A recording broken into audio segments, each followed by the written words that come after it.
See, I need to I need to get my Eldar army first before Oh I yeah. even look out over there because Well, I'm doing Stormcast just because of no one else in my shop has Stormcast, yeah. so I wanted a bit different. That's fair.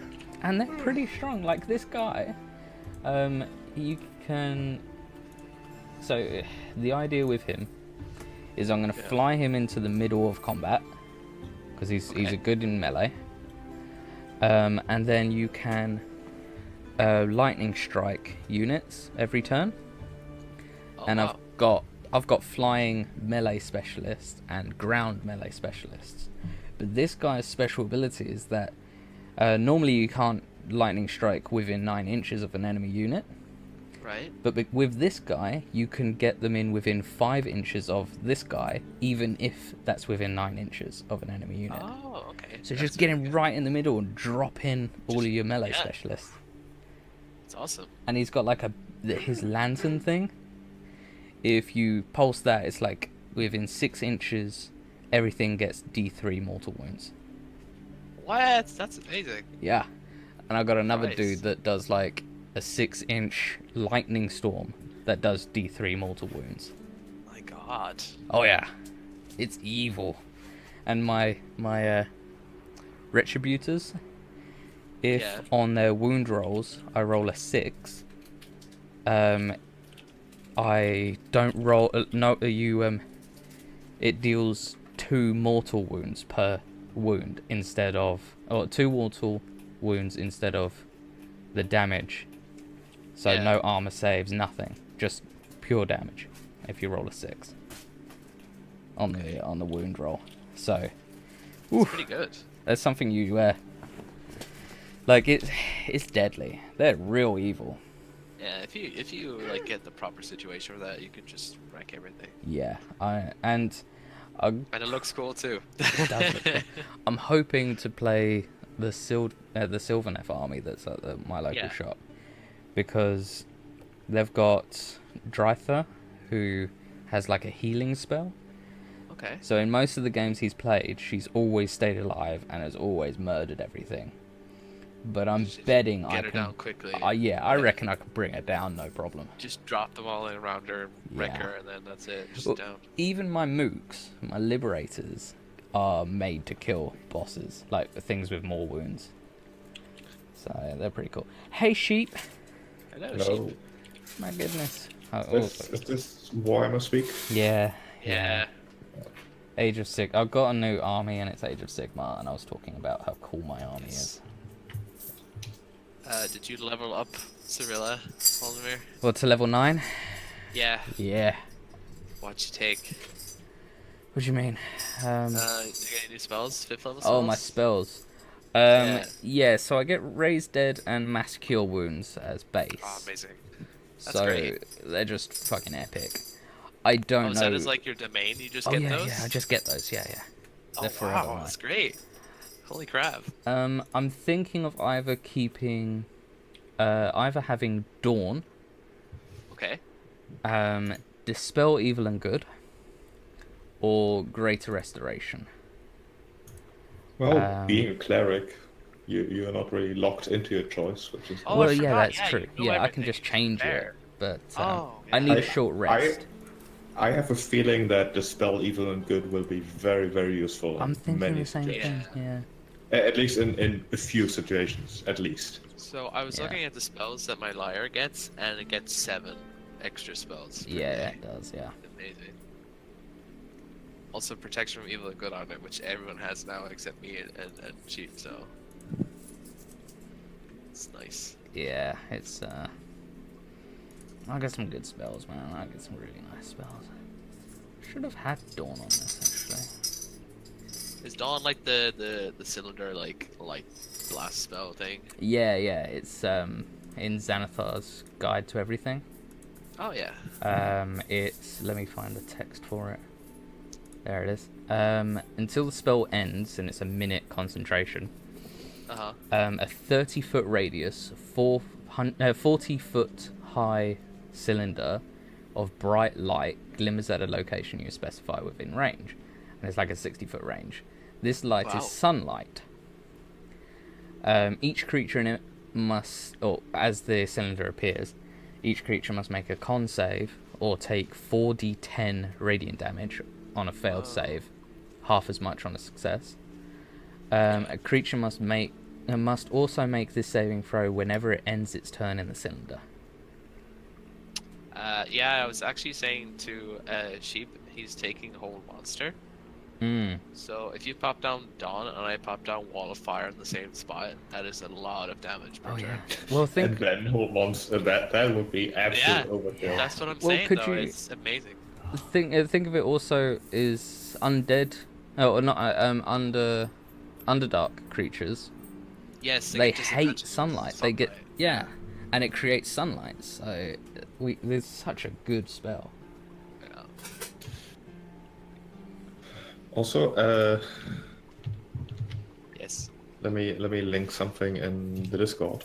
Also, please don't share the link around because it's hosted by an acquaintance of mine. It's a copy of a like SRD like website, which Okay. he is pretty sure will get taken down eventually because it's that good. Yes, he got a night mode. Oh, I'm so happy. Oh. Oh, I hate light. Oh, everything should have a dark thing. If I'm honest. It has like amazing filters and descriptions for everything, and you can filter by sources and by classes and subclasses. It's so good. Wow, Oh, you can randomly generate stuff. that's like- cool, Oh wow, this is amazing. man. Props to the guy you know, man. Yeah. Holy crap. He didn't make it. He just downloaded it and Oh, okay. hosted it himself. Still props to him, honestly, Yeah. For hosting it. for doing it. Yeah, And it has Zenithar's guide as well, which is and It has all the sources, even the obscure ones. so you can get into like medium shit for that. So it's props to him for wanting to help the community out by hosting Yeah. it. yeah, I'll definitely keep that in this channel. I don't really have anyone else that plays D&D anyway, so but I will be careful. What invocation did you end up taking, Sheep? I'm going for the Dark Vision one. Yeah. Oh, I forgot. Yeah, it's really good. Like 120 feet Dark Vision, that's good. Yeah, it's good. Everyone has vision now, except me. Except you. So, 120, did you say? yeah, that's great. Holy crap, that's better than everyone. Yeah. Like we got 60 as base. You know, as it turns out, worshipping some great evil has benefits. Apparently, yeah. I just need some dwarves in Clottogrim to make some cogs of night for me. Man, I want next level to roll around, because then I get divine Yeah. intervention. Ooh, what's that do? Basically, I can ask my god for direct Hello. assistance. Hi. Oh, hi Manikai.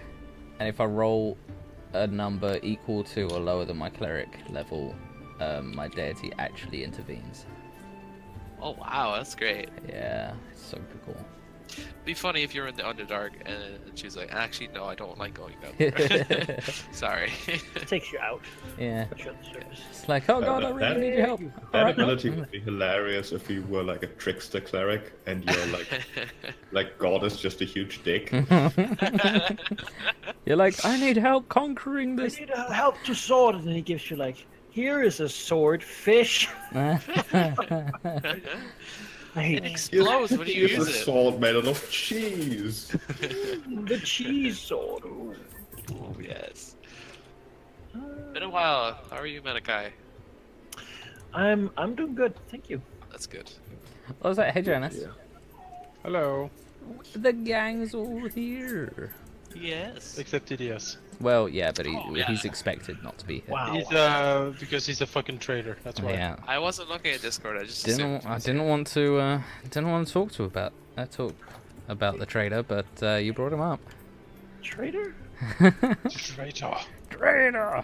Well, I feel like I Betrayer. don't follow. Wait. that's all right. Oh, it's just that he's He not has, showing up. That's all. DDS has abandoned us for something more important, apparently. Uh huh. Yeah, he has a personal thing to attend to.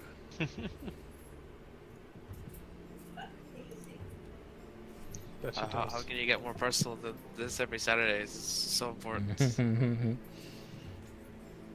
Speaking of which, I might be gone next Saturday because it's Easter. I will be Wow. gone God next damn Saturday. it, guys! Yeah. Traitor. Am I? Will I be? I How don't know. dare you prefer Jesus You know over what? us? You know what? You should just not play. You should just not play now, so we get used to it being gone. Yeah. Jonas, Jesus is dead, okay? I'm here now. Okay? He died for our sins, Malachi. You don't understand. He's gone, Jonas. And then he I gave need us you. eggs because I need Reasons. to eat rabbits and eggs. Oh, Who Yeah. came God. first, the The Jesus rabbit or or the egg? the rabbit or the Jesus?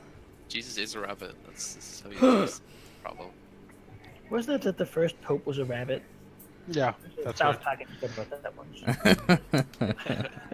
If South don't Park talk said about it, that. then it's true. So.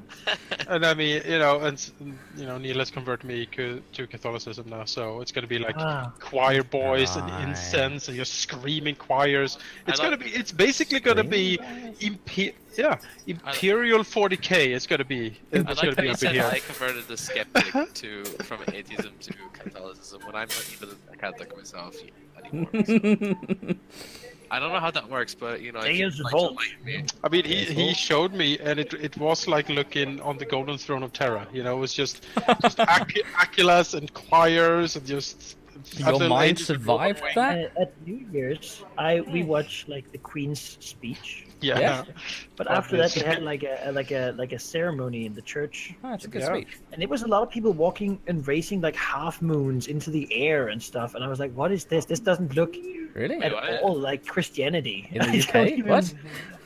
No, here in so. Denmark. Oh, there. Oh, okay. I was Oh. gonna They say. had like robes and were wearing like wielding What? half moons that they were racing to the sky, and then You Oh, fucking that's very pagans. weird. It's probably just Freemasonry, really. Like I mean, I was like, is this doesn't look like something's happened to Christianity while I haven't been converted. What is this new modern crazy paganism?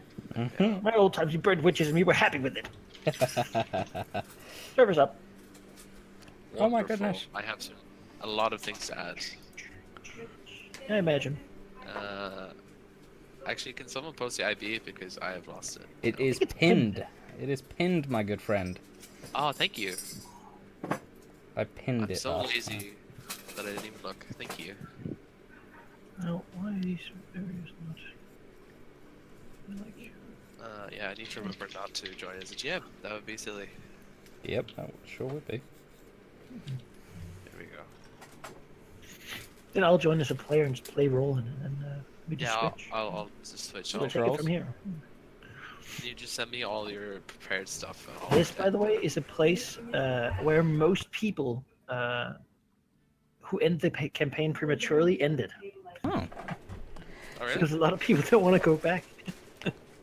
I can They're like, understand no, we got that. to the service, we're done. Yeah, we're out of the abyss. Bye. I mean, I can understand, but like eventually, after a year or two, we're all gonna die horribly. So Oh yeah. I mean, that would be without the a doubt. epilogue, right? yeah. Yeah. since you wonder, like I looked inside, when he took me to church, and this is what it looks like inside. So I sort of felt like. Either you're Is that? or it never happens. Sorry. Yep, the eternity gate. Sure. Hey, Yep. in the role-playing Jesus. game, Fucking Oh my Christ, God. man. what's Did the name you of that? did you see Adeptus Custodes on the way there, or? Oh, it looks like it. No, you mean the Swiss Guard, Halldamir. Yeah, exactly. That's what it is. Zweihander, the base setting is Earth, and there the God Emperor was born under a star in the Holy Land, and had three wise sages look after. Basically, they fused the God Emperor and Jesus. Yeah. Great. It's the base setting. It sounds absolutely wonderful. You have the Catholic dystopian horrible religion thing going on, which is great. And then Protestants, who I guess are also horribly dystopian, but in a different way.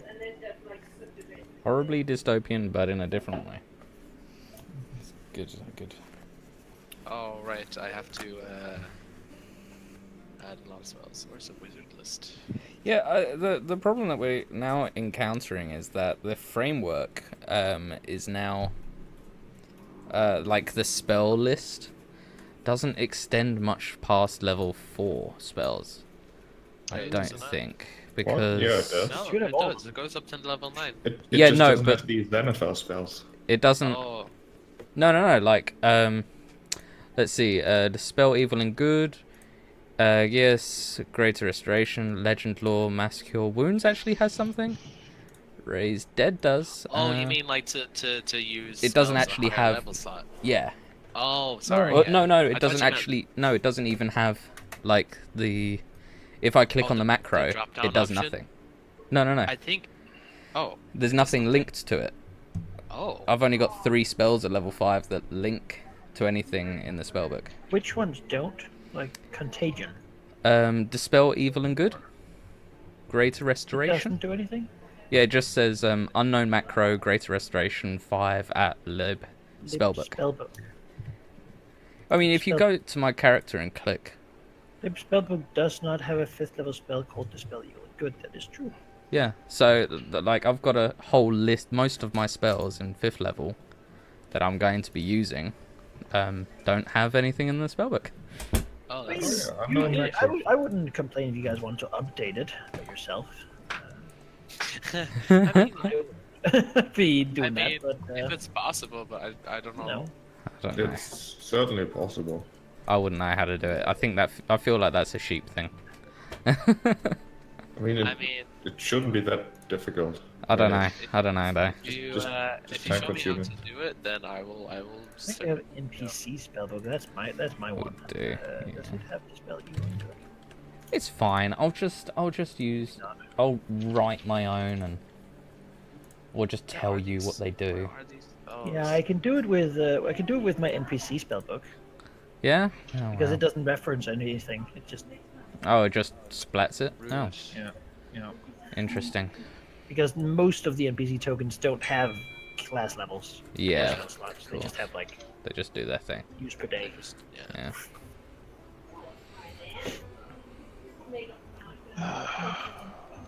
But yeah, Jonas, I've got whole monster now, so I can paralyze all the things. Yes, if you do Yes. that, you know what happens. Oh yeah.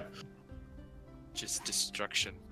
Absolute destruction. We were You saying bring that, them to stunned silence because you invade their mind with terrible dreams that make them unable to move. you know. I can Horrid, hold 4 horrid. bullets. dark power of the worm. Witness it, but you cannot believe it. But yeah, if you get that off, we have so much like burst that we can put on somebody. It is Sure. a Save a it suck is- spell. it is a Save it mean combo. 17. Do that, and I will lay such a pain on that creature. Because I have, let's see, wall of fire, so it's 5d6 every turn. They just stand there, and then Saves really dawn. don't like advance that much, even for higher level monsters. Like Yeah. I have on Oh. average then I would be doing like 3 times, so it would be like 6d6 plus 14 plus 5 plus 10 potentially. Yeah. And that's a lot more than your normal use or normal effect. Effectively making the whole monster spell do that extra damage. It is a force multiplier, yeah. Because the crit and the sword with extra crit damage is it's just a very good combo. And my save is DC 18. That's Man, very you got mean. such That a is high so AC. mean. So high. Wow. Look at that. That's just terrible. See, I needed I needed feats, so I couldn't raise my wisdom to Yeah. those sort of levels. Because I needed stuff like Warcaster. Guess you could have gotten that. It probably would be good for him to do his low AC, but Warcast is really good. can you argue with So a good, DC man. 18? I can't argue with Wait. DC 18. No. I argued about either choosing a feat that would be useful or anything else.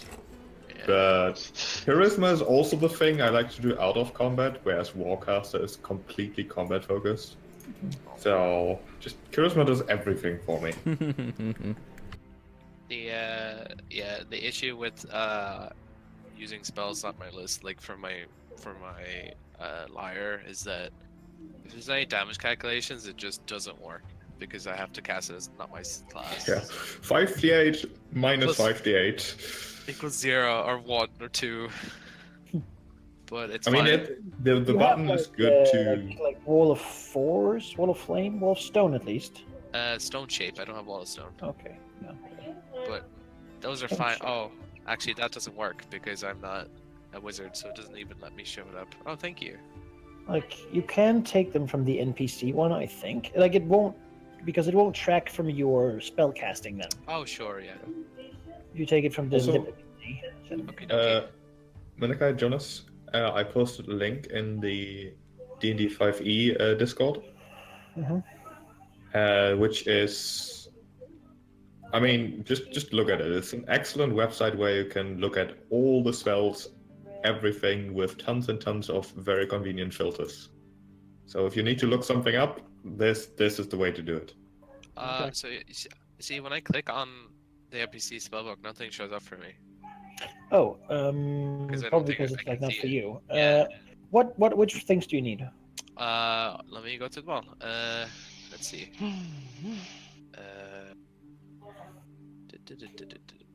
Wall of fire, right? Wall of fire. Stone shape. Stone shape. I think Stone shape? yeah, stone shape. Invisibility is fine. That works. Levitate works. I think. Levitate, ability, protection from evil and good, also works. Stone shape doesn't work. Wall of fire, wind wall works. Fly also works. Yeah, it's just stone shape. I don't know why, but So, wait, but stone shape doesn't do damage. oh, it doesn't. Of course, sorry, but it won't. The macro won't go. Like it just doesn't pull the macro, so I can't show you the description of it. Basically, I mean, that's okay. It's a pretty like. it would just be nice to have it in like just a text thing, so I can actually. You do not have any level 4 spell slots. Well, I guess I don't because it's a campaign macro. Yeah. Yeah. I mean, you can always make your own macro that just contains the text of it. Yeah, I can. I have to do it anyway for something else, so that's fine. It's like to make things like raise or lower things by 5 feet, like make a little bump or. Yeah. You know, you can't reach the lamp at the top of the world. So you play a tune and the floor lifts up. And tomorrow you'll have to sink it down. Actually, you know what? I'm going to use that SRD for the macros to just list the spells Yeah. text. Because I think that'll work well. Yeah. For stuff like Dawn, which has a lot of text in it. XP wise, by the way, we're a little bit ahead of the curve, but I imagine that you guys don't mind if we get a little bit higher level than the book expects us to do. Sure. Oh, that's fine. Because I don't imagine that. I mean, I imagine I will do something similar to what we did in Way of the Wicked, which is I won't put fingers in between. Like when it's like, oh, you could like give them an easy time with this. I'll just do the thing You'll that just kill us seems all. better, you know. Yeah. Like Way of the Wicked was like, what if you fight every enemy in the end, one after each other? I was like, no. No, just Then we throw look them at all the in there. like, oh, we got the easy fucking sandbox ending. That sucks. Yeah. So I So feel we'll like fight all the demon lords at the same time. Oh, but you'll be oh. a little higher, maybe. Should be fine. It's fine, just hold monster. I'll crit Yeah, I was gonna say just hold monster, Yeah. fine. And then they'll just do a legendary action to just break free and kill you in one hit. It's perfectly fine. Sheep, can you remind me what the syntax for break line is? It's BR. BR, thank you. Just BR or is it /BR? Like the It's- arrow, half arrow things. Yeah, I know those, Left yeah. and right. Yeah. Just BR, yeah. Just BR, okay. Just BR. Without the slash. Map tools is what's the word? Explicitly says that it has to be without the slash. Okay. Even though that's objectively wrong, but it's map tools. Yep. This is archaic anyway, so it doesn't matter. That's better. Yeah, because I remember it being slash, but you know, reasons and stuff. I'll do this and this and this. Oh, also, I just realized something. Yes. Like 5th level spells are the highest spells I can learn as normal spells. Everything else is like a separate once per day thing, or once per really? long rest. Yeah. So I don't think after this I can actually cast spells at a higher level anymore. They'll be stuck at 5th level forever. Oh no. But all your spells are 5th level. Yeah. All my 2 or eventually 3 spells. And then I get the extra like once per day, which are 6, 7, 8, and 9th level. Oh yeah, 5th level is your highest level spell slot. Wonderful. You know a bunch of spells though. Warlocks are very weird. Warlocks are weird. That's better. They're versatile, right? You get few spells, but you get to ensure almost that they're useful. You have to ensure that they're useful. Yeah, because you get few. What's my DC? Let me check. Yeah, then invocations, the thing you'll be doing. Wait, my DC is 15? Oh, our And proficiency now- bonus went up. I Yes. now Yep. need to make sure that I have 500 gold pieces on me at all times. In case anyone dies, I can now bring them back. Oh, wonderful. After... so long as it's no longer than 10 days, I can bring them back. Alright. So... And Riordan's soul is caught in that ring, so Yeah, so I'll be so fine. we can bring him back. It's just, you know. Alright. Dentar is Just gonna have have to wait another while before he can get me. And I have Death Ward as well, which I can start putting on people soon, because I got It's 3 very useful. 4th level spell slots now.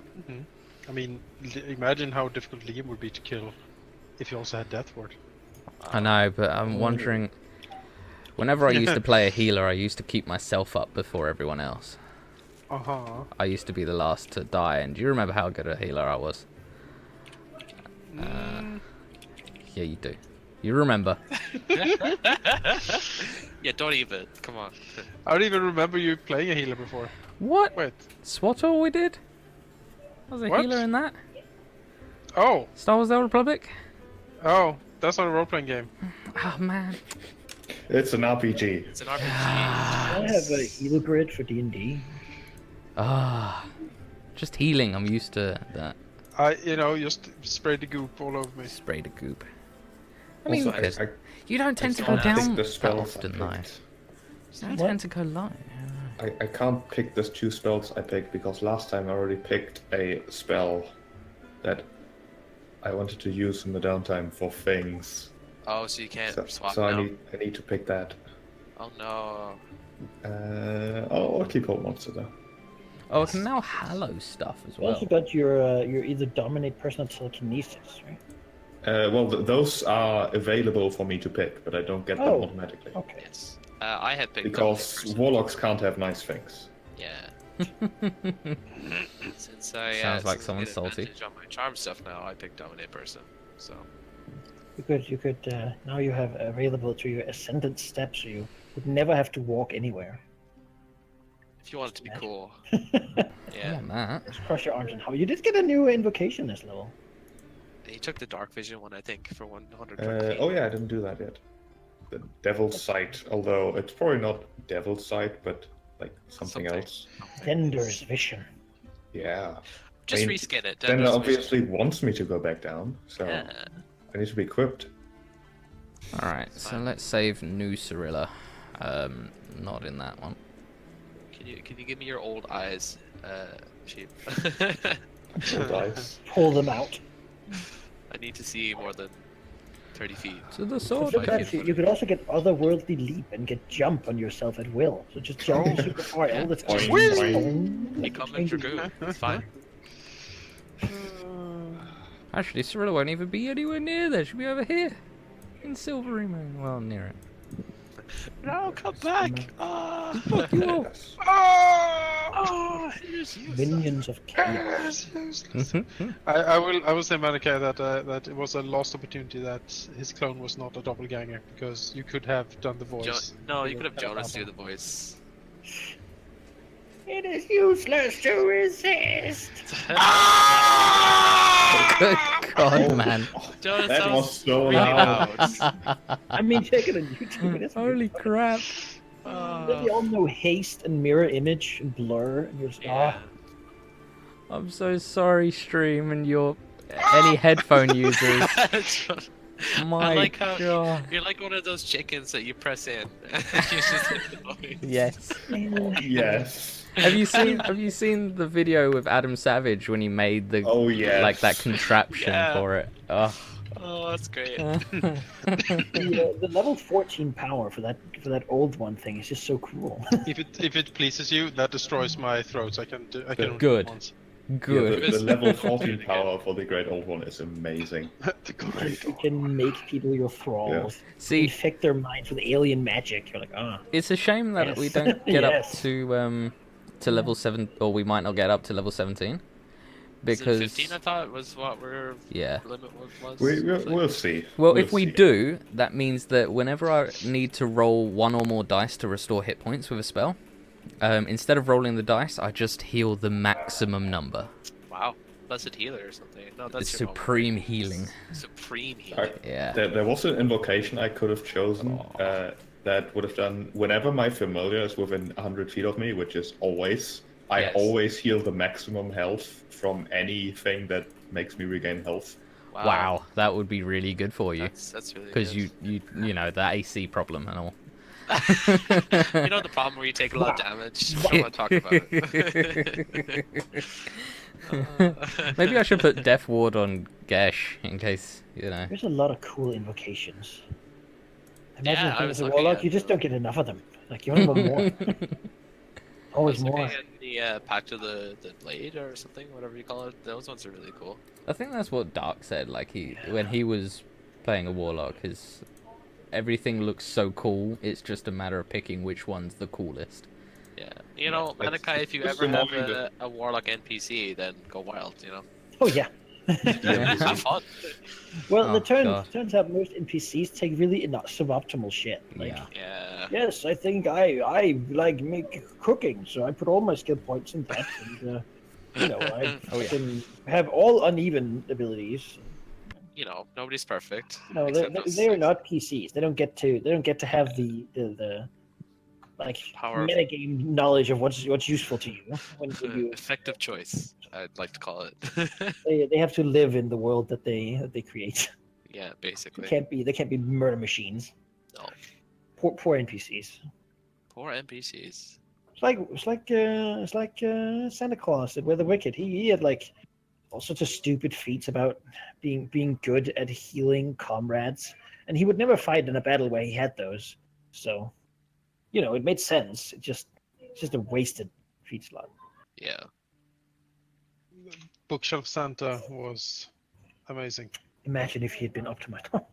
Oh. A high level Pathfinder cleric. He He can murder everything. was pretty nasty. He opened that bookshelf slit, and we were like, "Oh, he looks so jolly," and then he just murdered DDS. Like, Wow. Bookshelf Santa. Someone's on the naughty list. You have been very naughty. I mean, there is that fantastic Pathfinder spell, which is, you just become, like, for minutes per level, you become a paladin of your own level as well as your cleric. It's like, fucking that thing forever. Yeah. That's And really good. And you can also have like the greater visage of the deity, which like transforms into I remember that Master of Deva. Silver Dragon doing that. It's like, I'm a Silver Dragon, now I'm also a paladin of my HD. Yeah. That's how you get amazing saves as a Silver Dragon. Yeah. Use that fucking spell. Speaking And it got of- owned anyway because the reveal weakness was just Yes. No one escapes revealed minus weakness. 12 cold saves. Oh. Here comes the DC. What's the DC? 32. Oh! Fucker. Oh, Yeah, actually, Manikai, can I get my name back? Ah. Name back. Yeah. Do you want? your name, bro? Yes, I do. Because it's not, it's not like, I mean, you kind of signed off on it. True. But, documents have a habit of being lost. And I signed it with a name that I don't have, so technically it's not legally binding. And True. remove the real. Thank you. Keeping your name on a minor detail. Yeah. On the download. Technicality. I can't do it if you're selected your token. Sorry. Otherwise, it just restores the real. I'm real, damn it. Thank you. So I'm going to save. Oh, he's already in Silver Moon. Well, not anymore. You're not. She's already been sent off. Because maybe we should actually begin The session. playing. Are you guys ready? Oh, I'm Yeah. ready. Oh. So, yeah. I've been ready for exactly 26 minutes. Man, I've been painting a model while I wait. Oh, really? Oh, yeah, that one. Yeah. Well, It's fucking pretty, man. then let's get going. Does anyone actually like this? So long ago that we like. I barely it's Yeah, been I 2 barely- weeks. Where are we? Yeah. What's going on? We had basically our 3. I think we ended up with downtime sessions. One for Cyrilla, and 1 or 2 for the rest of the party. That's an interesting time distribution, but that's how it goes.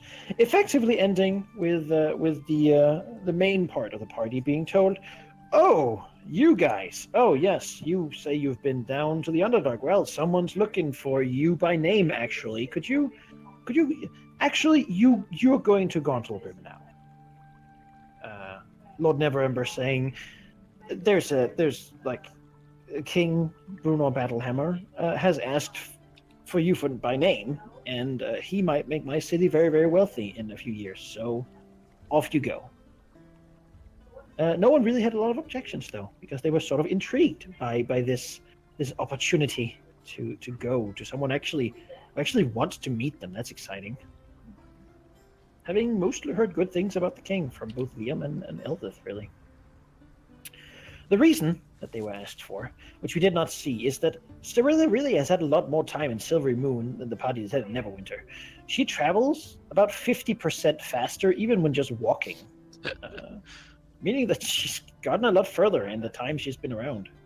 Going to Silvery Moon after her estranged conversation with her uncle, meeting her family, and perhaps keeping her cards close to herself, she indeed told them, or told people, and the leadership of Silvery Moon what was going on in the Underdark, which confirmed some suspicions they already had. They like to keep, you can say, close tabs on what goes on with the Drow. They're not exactly friends. There. With that in mind, however, they, of course, being members of the Lord's Alliance, they spoke to their allies, and it was soon discovered that especially the King of Gauntlgrim, Bruno Battlehammer, who has a mixed reputation with the Lord's Alliance as somewhat of an adventurer, but also a just ruler, so there's good and the bad. Has been looking for people and information, and so they send off Cyrilla Silveray towards Gauntlgrim as fast as they could, and told her, of course, that if they could find out where her party members were, they would be contacted as well.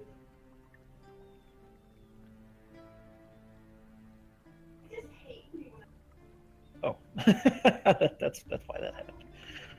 Just get rid of that guy. Call him something else. Go.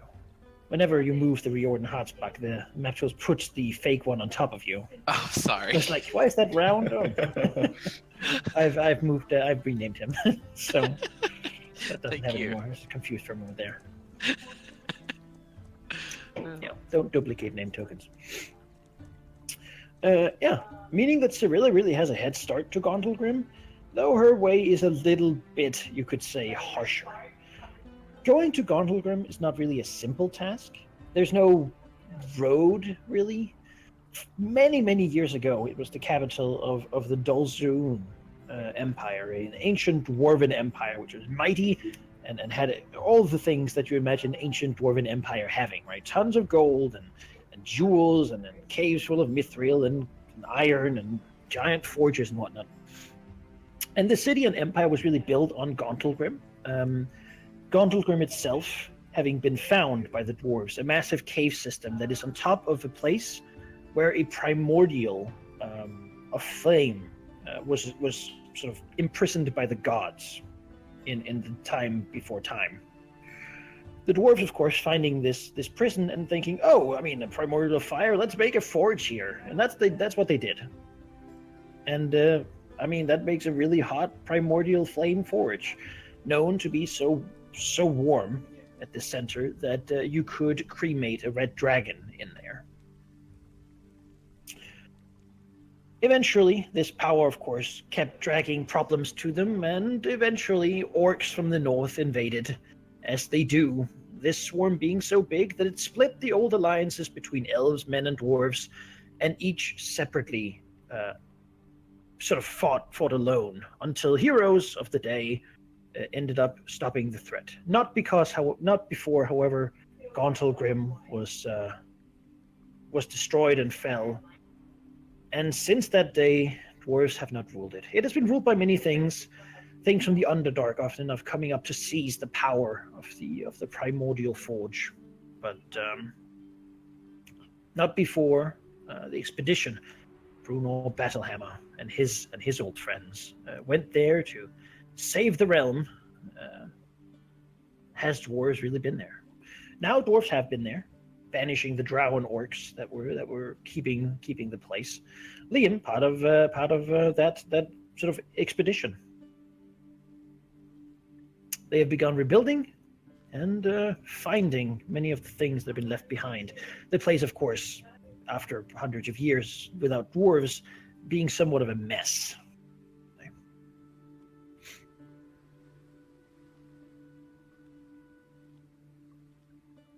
All in all, people are expecting, though, that once the wealth starts flowing and once the forges really get going, then, well, surely anything close by would profit, right? Trickle down, it works, they say.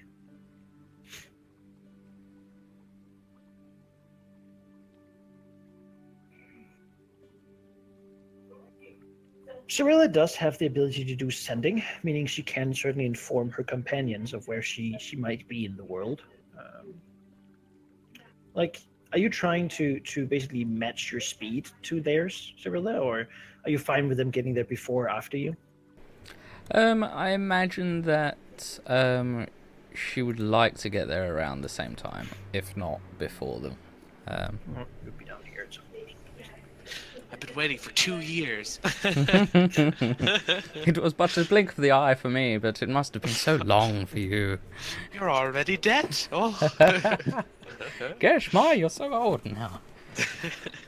Yeah, Cirilla will have to travel fast, but that is indeed what she's been told by the elves, who sometimes have no patience, especially when it comes to the younger ones of their kind. It's always one or the other. They're either too slow to do anything or too fast to do everything. And only wizards can be just right. Yeah. You basically, generally, from over by Neverwinter, will travel north to Port Last before, I imagine Eldith mainly knows the way, but Liam can probably have an idea of where to go. I mean, he's only really gone the distance once, and with that, with like an expedition coming from the north, but Gauntlgrim's entrance is generally not easy to find. Like, it took a long time to actually find it. It's just a nondescript cave that then goes down to a massive cave system. From there, you can get to find the huge wall built across a cavern with a massive moat as well, which leads into the actual city. Mm-hmm. The city is built inside a massive cave, so big that Neverwinter itself could be in some of them. The caves formed by the heat from the primordial, which is now funneled into the forge instead. Cirilla will probably go here and then like north to go here, having to travel fast to not be harassed by all the barbarians of Uthgar that live there. Well, the rest of you will have much easier time going north to Port Last and then towards Mount Hote now and Gauntlgrim. Many, of course, remember that there was a volcano there at one point. No, sure do. Turns out Strangely that linked was, to the primordial, and, Yeah. and maybe some red wizards had something to do with. Who knows? Maybe something like that. Fucking thing, man. There was a novel about it. Yeah. Yeah, maybe you've heard about it. Haldamir's Guide to the Universe. Say that Bruno Battlehammer is somewhat of an important lore character, and Yeah. He sure is. he has been around for a long time. He Faked has his own death in been reborn by a goddess, and it's a whole thing. He's pretty hot shit, let's say. pretty fucking hot shit in this world. Met Elminster and everyone else. Yeah. Yep. Yeah. How does the party travel? Going to Gauntlgrim here, probably with some haste. Perhaps happy to know that Cyrilla will be meeting them there. Maybe excited, maybe fearing a little bit what this king wants of them. What's the mood like going from Neverwinter? You left some things behind there, some things that might not feel quite done. I think as far as Reardon is concerned, he has left things in fairly decent standing. So for now, he's more focused on going forward and excited to see Cyrilla again. It's been too long, and seeing what's gonna happen at Gauntlgrim. It's gonna be a very nervous meeting with Mr. Battlehammer. So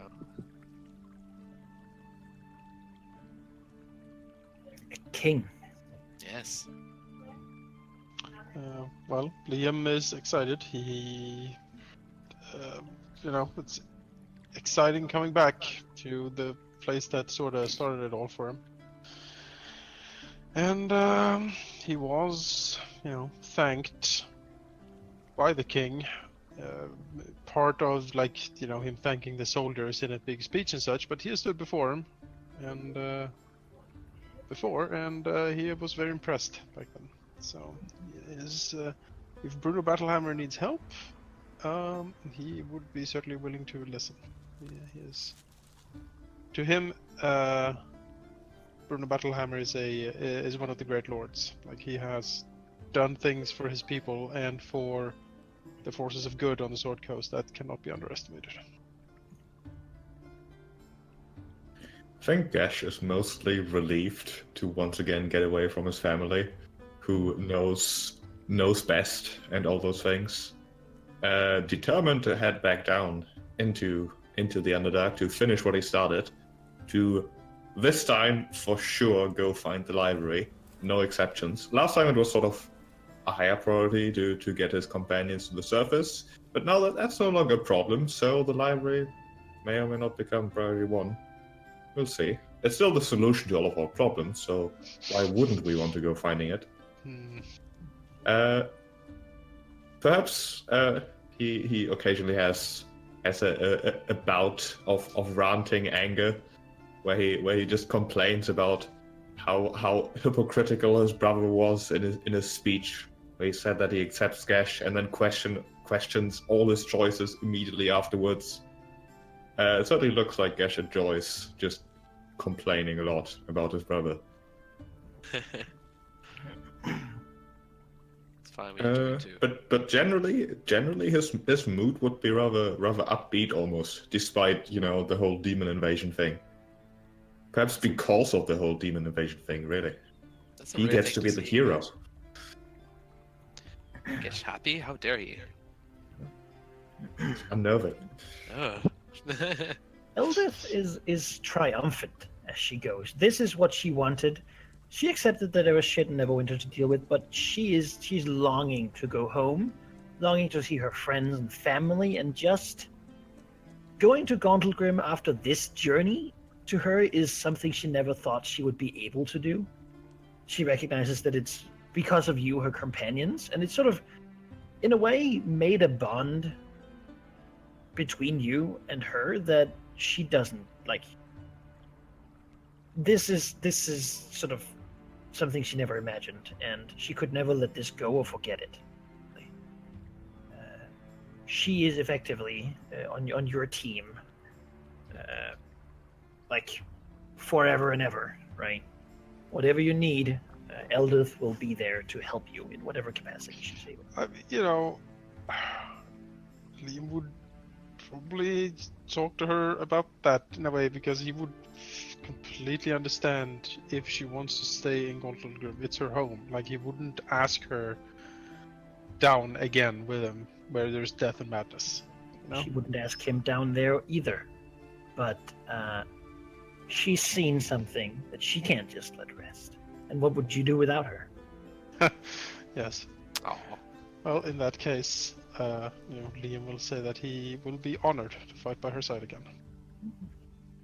Fargus is crestfallen because he wanted to go to Waterdeep to meet with the people whom he's working for still and who he's going to deliver this sword to, and he definitely is, as soon as he can find them. Surely, though, maybe this king has some Crusader people around, and they will be very happy to see him, he's sure, when he brings the sword to them. poor Or is Vargas. holding it for him. He's been strung around this entire time. Yeah, we're just stringing him along. Just everyone's just yeah. We'll get to it. We'll get Sure. to it. His friend's memory is surely important to him. They all got eaten by gnolls. Yeah. He could find the sword. I didn't even remember that, but Barely died it sounds fighting. terrible.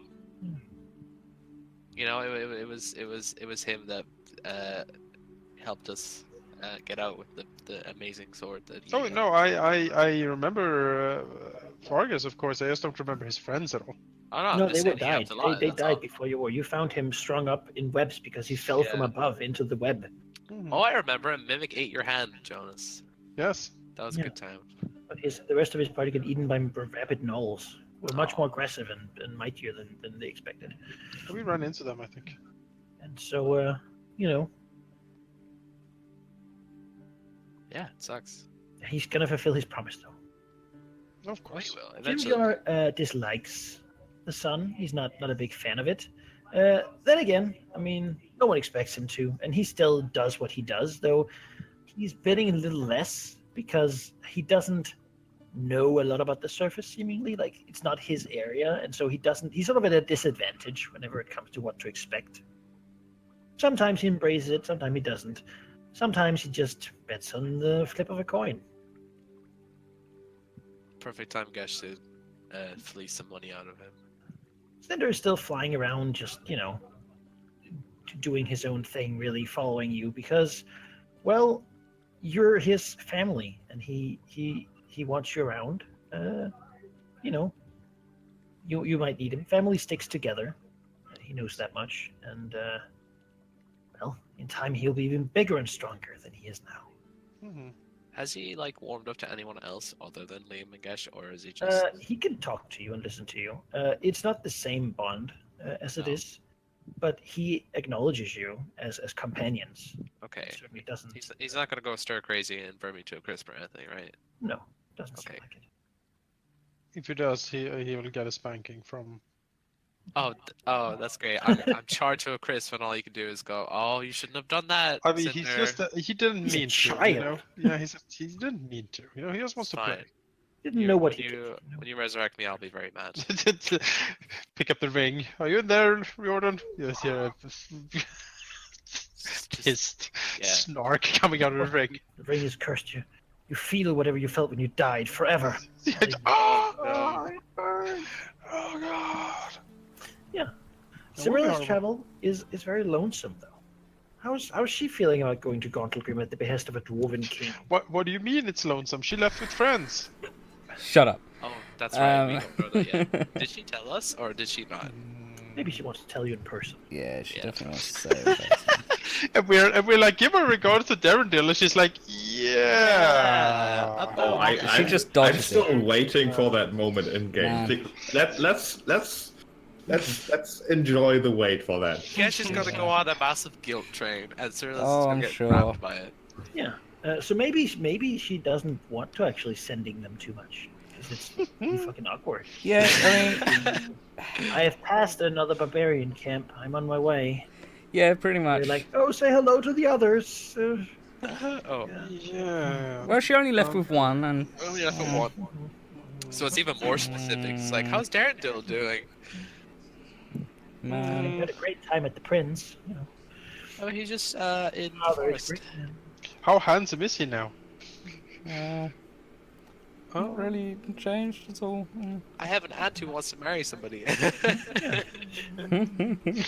So, Yeah, so she's- really, I think, for the use of it, and perhaps because Civrilla doesn't know where Gauntlegrim is, you might actually you might get here first, but wait a bit, like, at Mount Hote now, just to help her find, like, the door. Sure. Because it's not obvious. It's a random fucking cave, and since it took a long time to actually find the place. Yeah, meaning that you've been camping here probably for a few days. It's nice. You've been in the Underdark for a long time. There's no beds here, but I mean, it's just trees and like deer and a wolf now and then. Like, Yeah. you know, But it's heaven really. Probably notice that Riordan is actually playing music now as they camp because he's not in danger of attracting anything that might kill him. So There's a little like campfire and You get the odd there's, sturge like, grilling attack. something on there. yeah. It's just a nice like barbecue camp out, effectively. Because there's very little here that can actually like threaten you. Bandits and such you might have met have just looked at you and be like, nah. Yeah. No, those people, adventurers and like dragons and stuff, they don't want part of that. We just need a banner that says "Welcome back, Cyrilla." Cyrilla might have met like some of theirs, and then It's a bad. Welcome back, friends. and then they have been torn apart by spirit guardians, which most likely would be Yeah. how that would go. They attack her. The forest lights up with dead spirits of warrior elves. Eat them all. She's not got necromancy on that level, man. Holy crap. How did you feel about leaving Silvery Moon, the place that is hard for anyone ever to leave because it is so goddamn comfortable and beautiful and wonderful? Well, with the current state of her family, it was a lot easier than what she thought it would be. Puts a damper on things when she knows that Yeah. everyone's being controlled by an evil necromancer. Yep, exactly. So she probably only stayed for appearances more than anything. Hey, Mom and Dad, can I join the temple? And like, oh, well, I'll speak to your uncle about that. Yeah. Oh, Yeah. It's not great. Maybe she did some like charitable work while she was out there, like she used to, and then when she spoke to the council, and they were like, "Oh, you have to go to Gauntlegrim," then she probably left the very next morning. well, she has a friend in Gauntlegrim. Yes, she does. An old A very old friend, actually. Yeah. One of where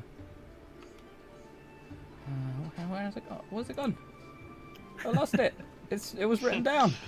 What? Apparently, was not that good of a friend. What was it, So, Darendil? No. It's actually disappeared. It was actually. Because you lost him too. Oh, shut up. Ouch! Ouch! This is gonna be No, a sore actually, no, point for a that's while. really bad.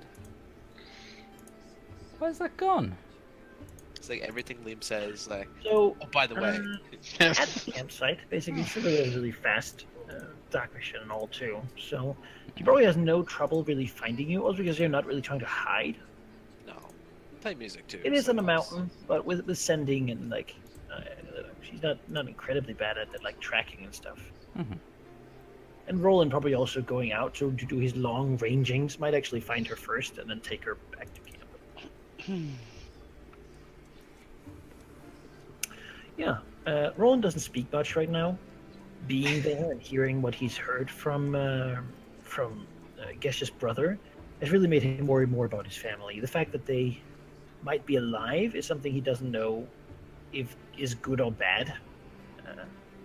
So he probably does a lot of like long range hunting and just stays in the back and broods and probably wonders what he's doing in Gauntlegrim when he should be there helping them. It's not much different from other times.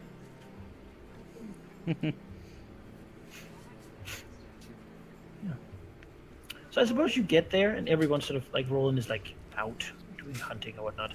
Everyone else is like around like a little campfire here. You know, we have like a lot of people sort of just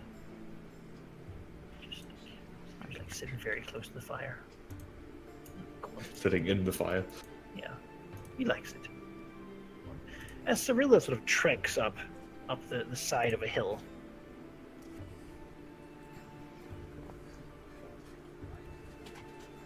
Guess perhaps seeing you first since that direction.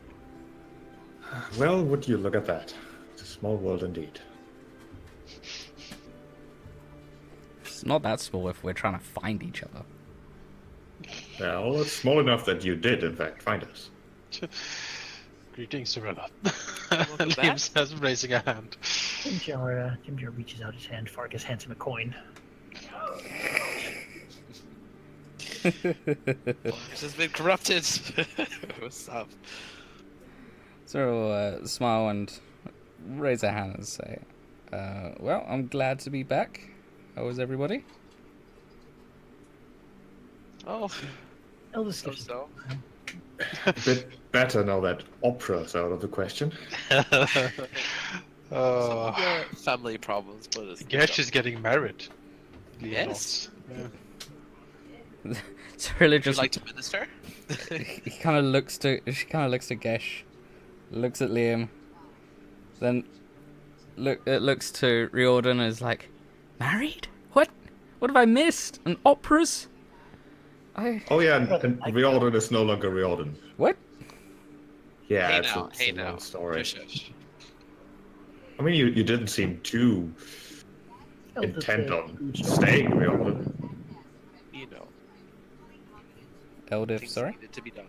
Eldith scoots over to give room for you to be in the circle. I shall sit down and thank Eldif. Besides, I just told my father that he can go looking for a wife for me to placate her, nothing else.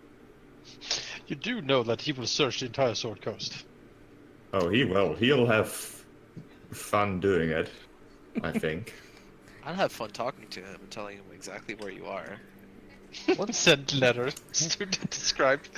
What have I missed? It sounds like Oh I missed yes, something. that's incredible. right, Cyrilla. You have standing. You can keep them appraised of Gesh's I progress. have to meet the person first. Oh, that's unfortunate. Well, he was just a lovely man. Sadly, we didn't meet Gesh's mother. Unfortunately. It sounds like I we should also meet met them his all. brother, who is apparently very important. Yes. Apparently. How strange. But Cyrilla, how have you been? How has things gone your end? They could have been better. A lot better. Yeah, a lot better. Could have gone much better. Yeah. Met some nice some nice awakened animals though. That was kind of interesting. The bird thought everything was ugly. Eldith is sort of patting Cyrilla on the shoulder, because she realizes that Cyrilla came alone. Mm-hmm. And she seems Liam- rather sad. Liam looks up and down and says, "Did Darndil decide to stay?" I feel like we should talk about that. Something. Liam throws a long glance over to the others. She looks more and more sad as she comes to speak and says, we went into the High Forest like we planned, and we spent several days trudging through the forest, and it was like the forest wanted us to go in circles. Eventually, with the aid of, and I feel really stupid with saying this, aid of a unicorn, we were led to a old man in the forest. And honestly, this could, if it was any other group of people, I would say that this was too crazy for you to believe. But we've seen Queens of Rots Cyrilla. and Stranger stuff like things that. have happened to Yeah. us. I mean, Exactly. I've seen stranger things. Let me assure you of that. Yeah, you Yeah. talk to a group of people who know Strange pretty well. Exactly. Yeah. Anyone else would disbelieve me, but here we go. And He embraces his hand again. this. Isn't pardon me if I'm wrong, but isn't a unicorn the symbol of your deity? She nods and says, "Yeah, yeah." Yeah, So nods. it's pretty perfect symbolism, and we were brought to this old man, a magic user of some description, who So wait. Mhm. You meet a unicorn Mhm. that conveniently leads you to someone who can help, and you think it's a coincidence. Oh no, it's totally engineered, but it was just strange. It just sounds strange, Gish. Come Yeah. on. And we were told that this man can help us find the lost kingdom. We just need to help him, which is usual. So I said, okay, fine. He then introduced me to this beautiful deer with glowing antlers and this really sarcastic red bird. They were both quite colourful characters, and we headed off to a part of the forest that was being blighted by something dark. So I think the unicorn is much more believable than a sarcastic bird. You, yeah, I mean, looking at you, Liam, that's really Liam not- points to Finger Muncher. and we are travelling with a red dragon. It's kind of a sarcastic red bird is not much of a stretch. The irony is very, very much apparent here. Yeah. So we travelled to this place, Durandal coming with, and turned out to be a necromancer and some dark druids were performing dark magic and was sapping the life out of the forest. And they attacked and we defended ourselves and ultimately cleansed it. As we were doing so, I discovered a shade in under the tree, under a tree, which was their hideout, and I recognized it from when I was young.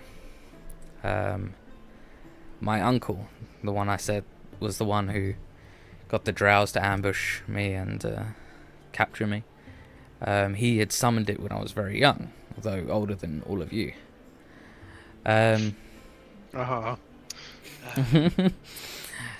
So I interrogated the necromancer, and he told me where I would find his leader. And I took that as it is. But I wanted to go and find this lost kingdom with Durandal first.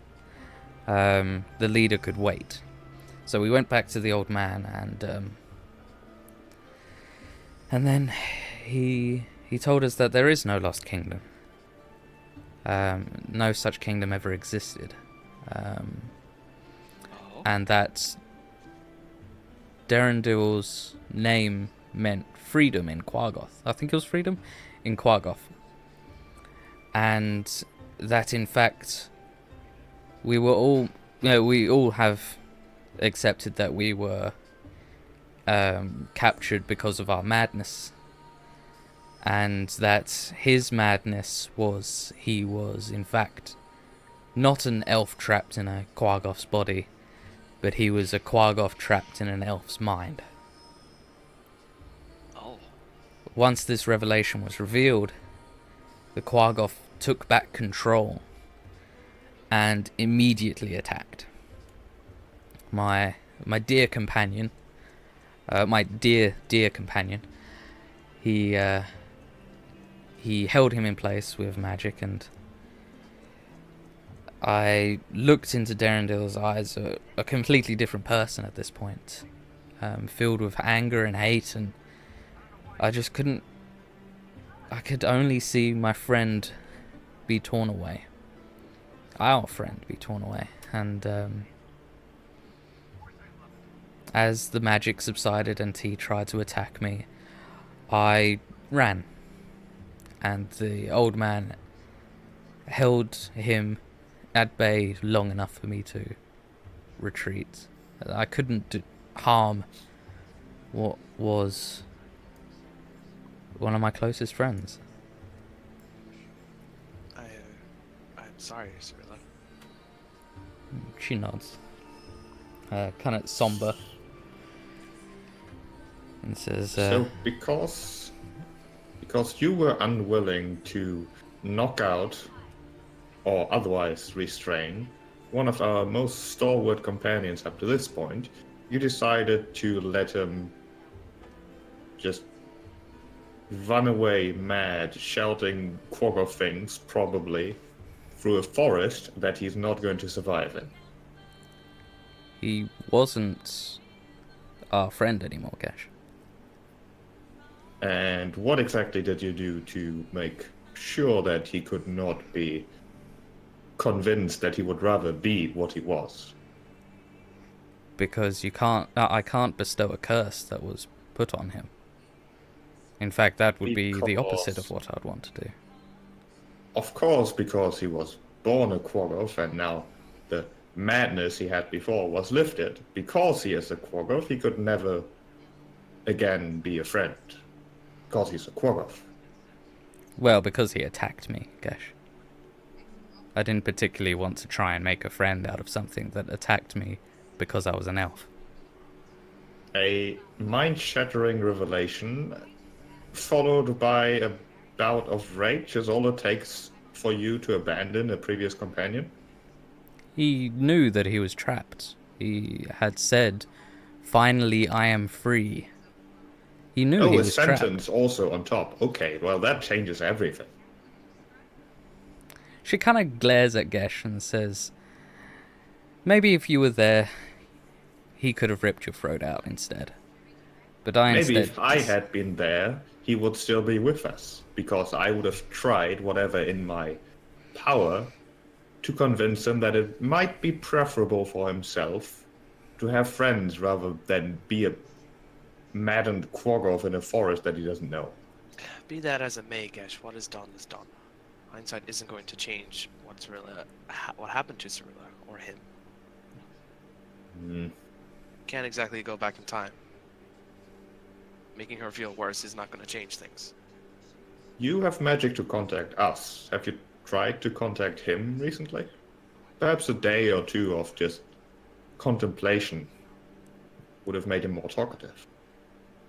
He obviously showed that he is capable of being not only a companion, but a good friend. Not to myself necessarily, but to you definitely. You were very, very close. I do not find it unlikely that he could have been close again after coming to terms with whatever had befallen him. Okay then, Gesh. If you think that a simple 25-word sentence could perhaps figure out if he is not a crazed Quaggoth and could in fact be our friend once, then tell me what I should say, and I'll send it. What if you had more than 25 words? She kind of narrows her eyes. Says, "I don't think you realize how my spell works." Well, I don't think you realize what I can do. Then enlighten me. That's something we should, for your sake, try. But we'll have to wait until after dark. If he's still alive, I'll let you talk to him. How about that? She shrugs and says, He needs to be asleep for it, however. He shrugs and says, well, if that'll clear your conscience and stop you from making me feel worse, then fine. No, it wasn't my actions that led to this. If anything, I'm trying to clear your conscience, if you have one. She flat out scowls at Gesh at this point. Gesh sighs a bit. Oh, come on. I'm... We don't want to fight again. I have to admit I'm a little bit upset, but I have no reason to be. I simply enjoyed the fact that you enjoyed his company. And it saddens me to see that he's gone when this situation, in my opinion, could have been avoided. Perhaps we can still salvage this. If he's alive, there's always a chance. If he even manages to survive for a longer time in that whatever magical forest it may be, maybe you'll have time to go back once we're done with the whole demon invasion thing. She kind of, looking at Gish, says, "You know, for someone who receives power from a dark god, you are very optimistic." I am hardly optimistic. I'm a realist, I'd say. She kind of smirks as if she really doesn't agree with that sentiment. Even grunts. He's not optimistic, he's stubborn. You might as well just Still. try what he says. There is a point to what he is saying, despite how he says it. Liam nods. I agree. Darendil was a companion for a long time and he has helped us out. We should try the same back. I agree, but the personality he had is gone. He's not actually our friend. The body is, but the personality is a that? different person. How do you know that the other Darendil is in fact completely gone? What if the two personalities are still wrestling for control? I don't think you've done much to really confirm that he cannot be saved. For someone that has been possessed before, Cyrilla, it can happen. Liam grunts and says, the words of necromancers are unreliable. It wasn't a necromancer that told me. Oh yeah, the words of old men are Who is as the old man? unreliable. Well, I guess you look like an old man yourself, so... I've never once pretended to be reliable. True. Not generally reliable, only to those who I care Uh-huh. to be reliable enough to. Oh, sure, Just sure. you. Uh-huh. So, Oh, okay. so who was this mysterious old man that you trusted? She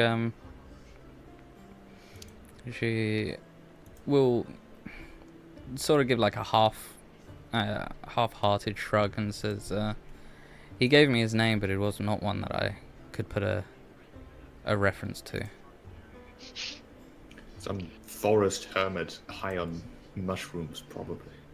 Well, when a unicorn, which is the symbol of my deity, brings me to him, I tend to think that perhaps my own god wanted me to meet him. I put a bit of credence in that. Either way, it might be nice to know where he is. Actually, I do in fact have a spell that could show us him. Or show me him at very least. Because I have scrying now. I don't know if... Is it just me that can see and hear him? I think so, yeah. Depends what the spell says. Sibylla flips through a spell book. He's like, Yeah. what does it say here? Hang on. It's like 3 weeks or whatever later. Oh, I could have Oh, found I him. could have Oh. found him. Oh, no, I she should can... have read this. Oh, Is it the scrying spell? Yeah, it's scrying, yeah. Yeah, I can see him. Yeah, I can only see and hear him. No one else can. I mean, it's still valuable. Because, well, we might in the future have some way of not curing him per se, but to know exactly what is going on in his mind. So it would be nice to know where he is. Well, I mean, if we're going to wait until night, then Cyrilla can use her 1/5 level slot to scry on Darendil before we delve into whatever way Gesh wants to use. Sure. takes 10 minutes to cast, but You know, 10 We've minutes got is, 10 is, minutes. is a good trade for, you know, We cannot wait 10 minutes. I need a crystal ball, a silver mirror, or a font filled with holy water. Interesting. Or just my sanctify holy holy water, symbol. you know, it's very cost effective to just have a symbol with you all the time. Yeah, yeah, Why would they even bother having materials if you could just do that? I It's in don't the handbook. understand. yeah, yeah. So let's do that. Let's scry on. I like to think that it's part of the modern times. You know, in olden times they had to have all of these things, and then someone figured out like, no, we can actually rationalize this with like holy symbols and stuff. Yeah. And like you know, Yeah, someone's to- like, oh, you use a crystal ball? That's so old. Yeah. Why don't you just use the symbol? What do you? Why don't you Play? just use your smartphone? I mean, symbol. Doesn't the holy symbol just work as a focus? As F? Is it? Yeah, Would Oh you yeah, use, yeah. like, So I pure need 1,000 energy? gold You would need pieces. a symbol worth 1,000 gold pieces. That's true. I don't have That's a 1,000 fancy gold symbol. pieces. Or a crystal ball. I guess you would need a crystal ball, a silver mirror, or a font. Yeah, of water. A focus generally does replace the material components, but anything that says so and so If worth it's so above much, a you certain actually amount. need. Yeah. Well, I On the definitely plus don't side, have 1,000 gold. On the plus side, well, the thing is that it doesn't consume the 1,000 gold. It just needs to be worth 1,000 gold. You can It's a keep one-time using it. cost, and then you want to run around with a crystal ball. Yeah. Yep. Or like a font with holy water. It's really hard to move around. Or a with that. fantastically fancy holy A symbol. silver mirror is Yeah. probably. The 1,000 gold worth silver mirror is probably the. So how about this? If this like material component is the problem, Gesh doesn't have a crystal ball in his backpack, but he does have a crystal shard in his backpack, Oh. It is worth a Which- lot. which I believe was mentioned to be a good focus for divination spells, even Ah. Ah. being Interesting. the crystal shard of the library. Enlighten us, Mr. Malachi. Is it possible? Can it be done? Can it be used? Can it be done? Let's take a look at the crystal shard. It's worth 999 gold. Oh, No. Just polish it up a bit, and then it'll be worth it. Yeah, it's a bit of polish and we get there. Yeah, yeah. it needs to be evaluated to have any real. Yes. I've got 100 rations. Does that count? Just pile onto it. Yeah. Robin rations. Yeah. I could weave a legend about it to increase its value. Yeah. I've got legend lore. Can I learn that? A crystal shard of the Underdark. Then I'd have to have a long rest to use it again. Sounds valuable. Yeah. Wielded by the mighty Gesh himself. Oh. Oh, Mm. oh, the charlatan. I mean, Oh. Charlatan. The librarian, I think it was supposed to be. oh, Traveling. my mistake. Traveling librarian. Sorry. Traveling librarian. That's- Yeah, that's what he gave to the guards. and everything. Yeah, I know. He is a traveling library, that's for sure. He Sure. never stops talking. Mhm.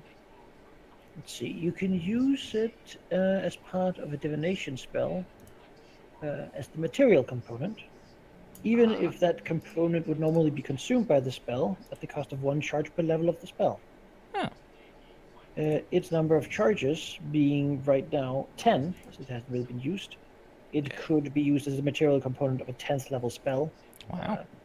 If those are consumed, then it would lose a number of charges. Does Try, his you charges could try come back? using the crystal. Oh yeah, Yeah, they do. it wouldn't even Oh, be Though, consumed. if you consume the last one, you have to roll to see if it just. Yeah, if it just Explodes, gets yeah. destroyed, yeah. Well, okay, good that's thing we're not even risking. So yes, you know. Guess could take out the weird black, like reflecting crystal and. Oh, weird. Twilight Stone shard. Mm. It's a shame I don't Once carry around a again- font. It is many facets, so really might see something of what she desires. Once again, part of the library is the solution to all of our problems. Uh-huh. A sign of Holding things to it, come. It'll almost hear as if someone is walking on a stone floor somewhere. Echo Oh. is You know, someday, I guess your head is going to be as big as a building. All right. Let's do some Let's try it. scrying. I don't. The button doesn't exist. So It's in the void. I can see and hear a particular creature I choose that is on the same plane of existence as me. The target must make a wisdom saving throw, which is modified by how well you know the target and the sort of physical connection you have to it. Oh, there, Boy. yeah. That's not formatted. If a target knows you're casting the spell, but he doesn't, knowledge, the save modifier second hand, I've heard of the target. First hand, I've met the target, so plus 5. I know the target well is plus 0. -5 to the save modifier. But, You yeah. don't have any item or thing, so it's a -5. I'm pretty sure we could draw up a similar likeness to him if you wanted to use that. What's your DC? My DC is 15. Then you do indeed manage to make his likeness appear in the crystal shard. Okay. Looking through the many facets of the glittering sort of crystalline thing, you will see a cave, sort of a barrow, maybe even more, duck in the side of a mound. They're sort of littered with animal bones around. Looks like some deer and pheasants and whatnot. And inside is sitting like a figure, much dirtier than you remember him, claws out, bloody, as he's slowly gnawing on what looks like the bones of some wild dogs.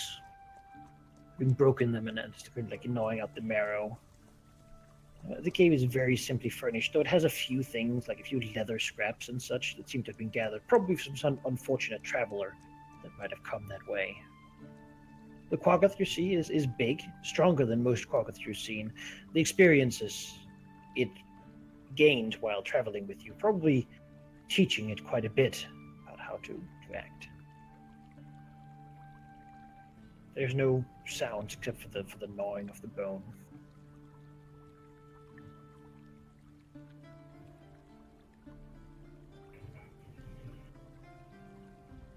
Well, seeing that he doesn't really do much other than that, then she will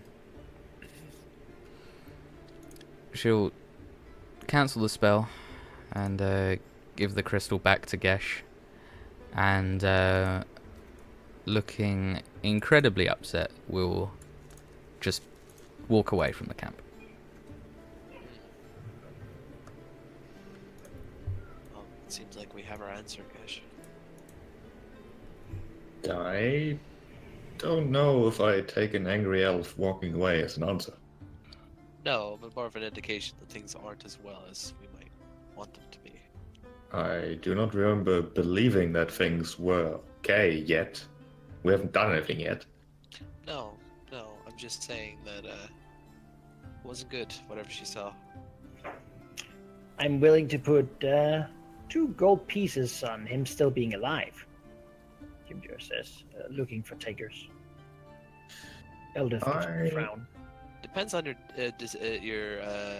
definition of alive. I'll take that bet, though.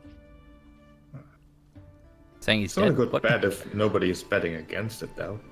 I do believe he's still alive, otherwise she would have been sad and not angry. Oh, she left sad, but it looked like she was very upset. Well, I guess looks like you're still doing your thing. Doing my thing exactly. Yeah. Yeah. That should give her some insight. If she wants it. Speaking of which, what exactly are you going to do? Well, It's gonna be with Something you can't dreams, talk man. about, or It's gonna be with dreams. Liam gives Gesh the stink eye. Be like, what found magics? is it something with? And he kind of lowers his voice. With you know who? well, obviously. Voldemort? Oh, It's not aggressive, although I suppose it is a bit invasive. Think how much I seemed happy. Okay. I've been Yeah, see. practicing over the past few days. that's worrying. On Think how who? much is very happy. Oh, well, you know, Gosh. your aunt. Thank you. I could let you try it. It's quite entertaining. I'll think about that. I have a feeling that if I use something like that, I might get a bit too closer to things I don't want to get close to.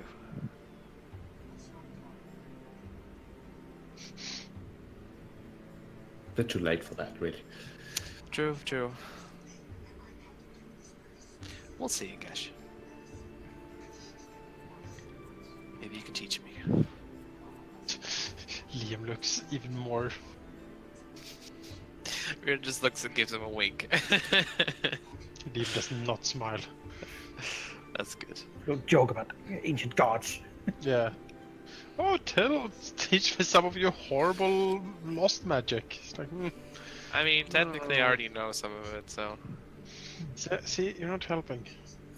I'm not teaching him anything he doesn't ask for, and if he asks, well, then it's his own fault, really.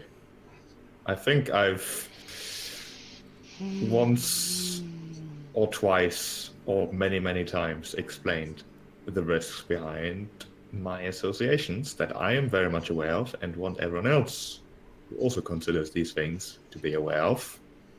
Oh yes, I would never tell anybody to do it. What I did was, well, I didn't really know exactly what I was doing, and second of all, I Yes, didn't that really much have is much of obvious. it. Well, you know, I didn't have much of a choice, Gesh, in the moment, so... I'm sure That's you had a very calculated and you know, dedicated decision over many, many Easy. months and years. I didn't really have that, so... Liam mumbles. That's how we get into darkness usually. If Darendil is in trouble, couldn't we ask your brother to help? Yes. He seemed, well, very wise. Well, you see, my brother is so important that he never has time for anyone. Yes. Oh. I'm sure if we asked him nicely, he would help. Well, perhaps you Maybe- could go back maybe- to Neverwinter and ask him. Oh. It looks to you know, for Roland or over his shoulder. Just maybe later. I still have the sword to deliver. I can't leave it before that's done. Yes, yes, we know. A good thing to be sure. Who knows? But quite frankly, if it turns out that my brother would be the only chance at getting the old Arundel back, I would accept his help. But he's not here. And when we were in Neverwinter, we didn't know about this because Cyrilla didn't tell us. I will say that I'm fairly sure that you will try your best and are perfectly capable of trying your best to help. I wouldn't worry about that, Gash.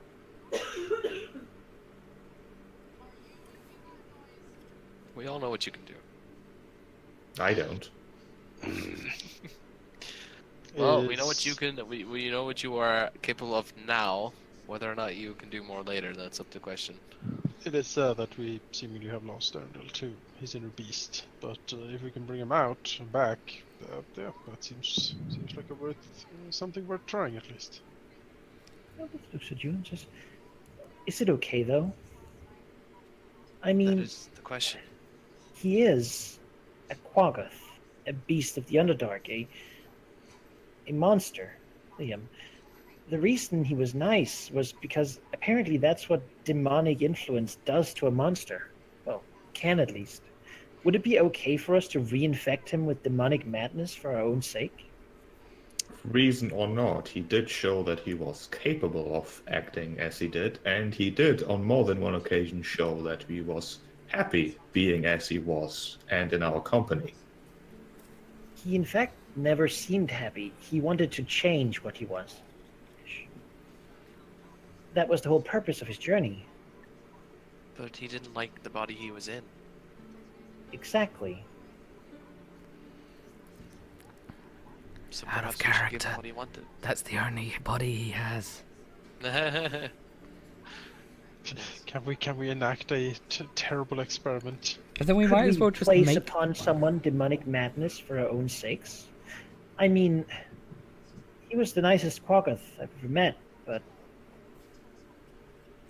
Well, while I have suggested trying to do something to get him back, I'm quite shocked that you would be the one to suggest reinfecting him with demonic madness, I have to say.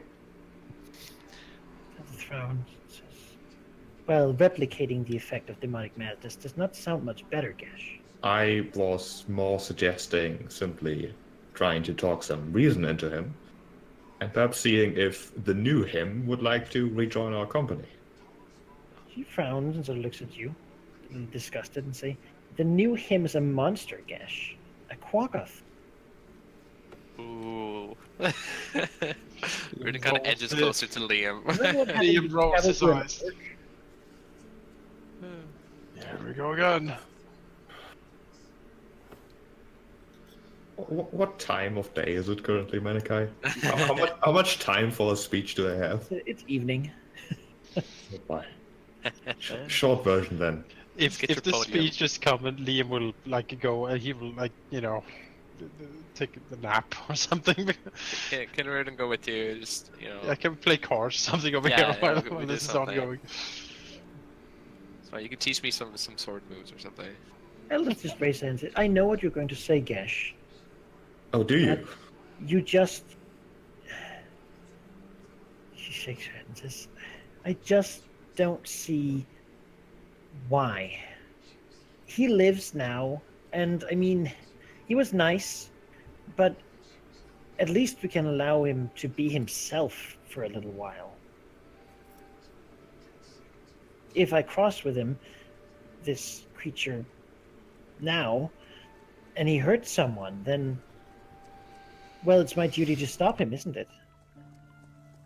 He was our friend, but he doesn't really exist, Gesh.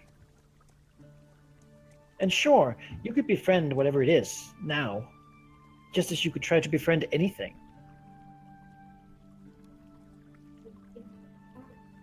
Just because you can do something doesn't mean you should. So, what you are saying, what Cyrilla is also saying, is that months and months of friendship have now been negated by the fact that he is a Quaggoth. And surely he can't change again. Gesh, I'm not friend with a body, I'm friend for the person. The person is gone, even though the body is the same. And the body obviously somehow restricts what the person inside can be. But Pedo, you didn't try to save him, you tried to drown Riordan. Because he tried to drown Riordan, and he wasn't our friend to begin with. Well, I suppose you were not in that cell as long as I was.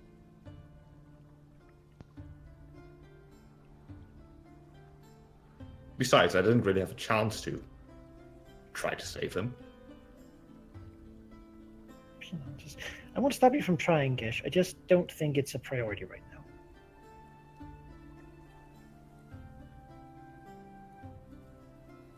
Gesh frowns initially, but then sort of smiles a little bit. Yes, I can see that. Friends are not your priority. She Bigger rolls her things eyes, ahead, annoyed. like dwarven fame or whatever it is you're about right now. I'm going to go to sleep. We need to enter Gauntlgrim tomorrow. Don't you run away from me!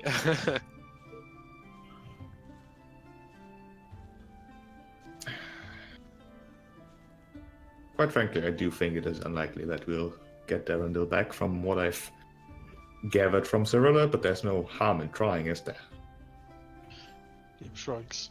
If you want to talk to him and he's amenable to come back, or if there is something of the old Darendil left in him that can be brought forward, I mean, sure. He was a friend, and it would be nice to have him around. However, if he is now a monster, which, to be fair, all things seems to indicate, then he's not our friend anymore. I would agree with Eldith that whatever was our friend is gone. The soul has left the body. Well, despite it sort of, in a sense, going against what I believe in, I would not be opposed to try to force him back to who he was. He brought much enjoyment to at least Cyrilla and Roland, I know. He was good company. I wouldn't do it for Darendil, I would do it for the two of them. Liam grimaces a little bit. I do not agree with that line of thought or action. If he's gone, and if the only way to bring him forward is to reinfect him with madness, then I don't think we should. It's not like it's something in our power, anyways. Demon looks at Gesh. I'm not sure what's in your power. Gesh shrugs. Certainly nothing demonic.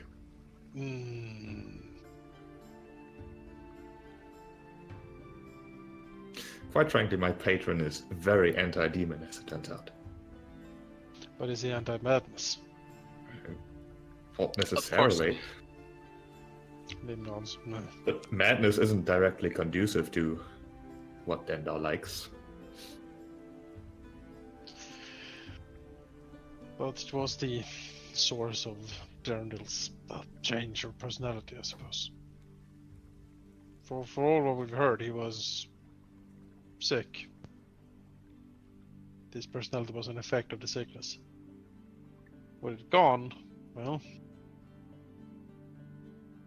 I do wonder what the source was.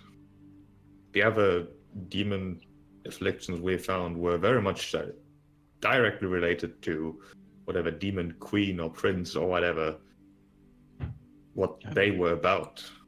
Sure, there is one of mutation or change or something. Or being civilized. The demon prince of civilization. It's the same madness you have, right, Gesh? Who knows?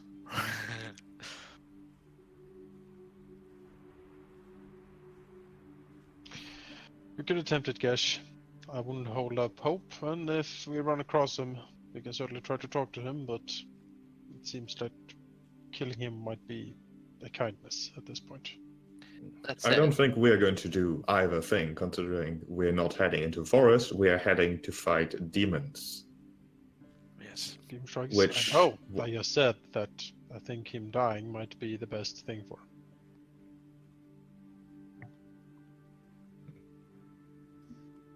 I don't think we need to be the judges of that. Yeah, I'm sure the Well, forest will take care of it. that said, Gesh, what you're about to do is not dangerous to you in any way, is it? Do we need to watch over you? I'm not going to be the one doing the heavy lifting here. I Just always watch over him.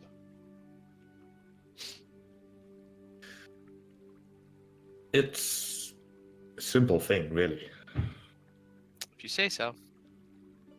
Keep an eye or two on you anyway.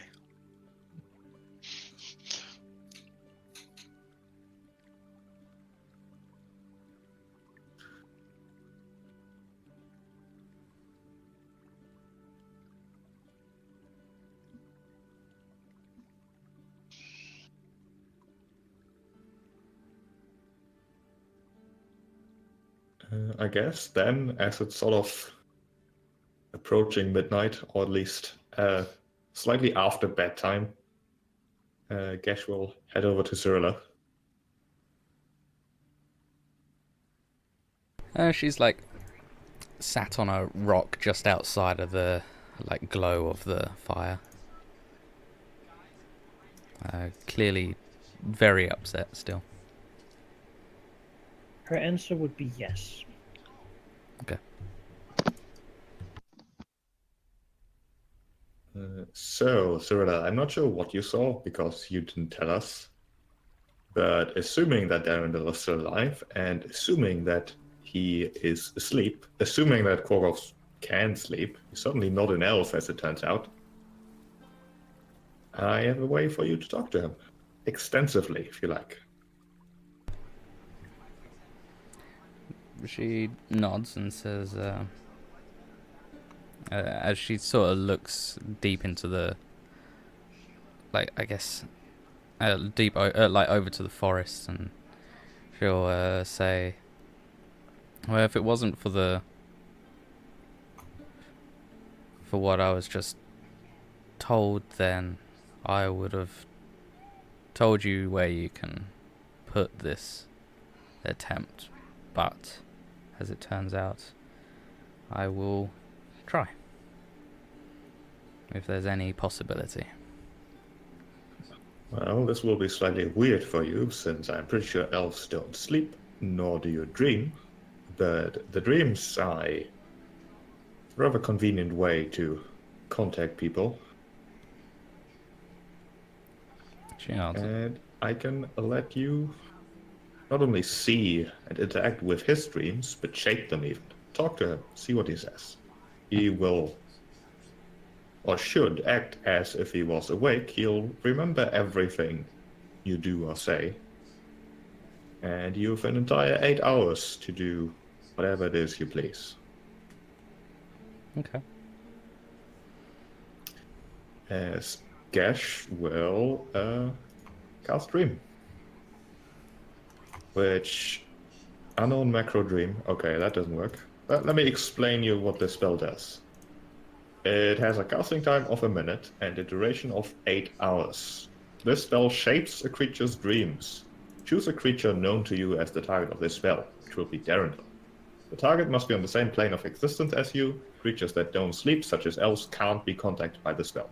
You or a willing creature you touch, which will be Cyrilla, enters a trance state, acting as a messenger. While in the trance, the messenger is aware of his or her surroundings, but can't take actions or move. If the target is asleep, the messenger appears in the target's dreams and can converse with the target as long as it remains asleep, through the duration of the spell. The messenger can also shape the environment of the dream, creating landscapes, objects, and other images. The messenger can emerge from the trance at any time, ending the effect of the spell early. The target recalls the dream perfectly upon waking. If the target is awake when you cast the spell, the messenger knows it and can either end the trance, end the spell, or wait for the target to fall asleep, at which point the messenger appears in the target's dreams. There's also a little bit about if you'd like to create a nightmare instead, but we'll skip that description.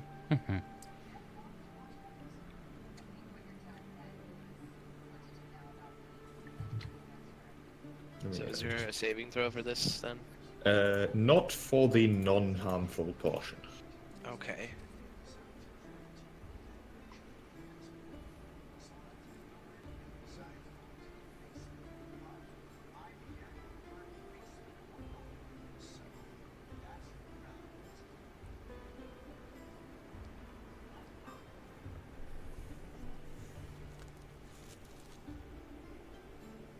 Okay. So you'll appear within the Quaggoth's dream, waiting perhaps until he falls asleep to maybe sitting in the trance while waiting anyway. Yeah.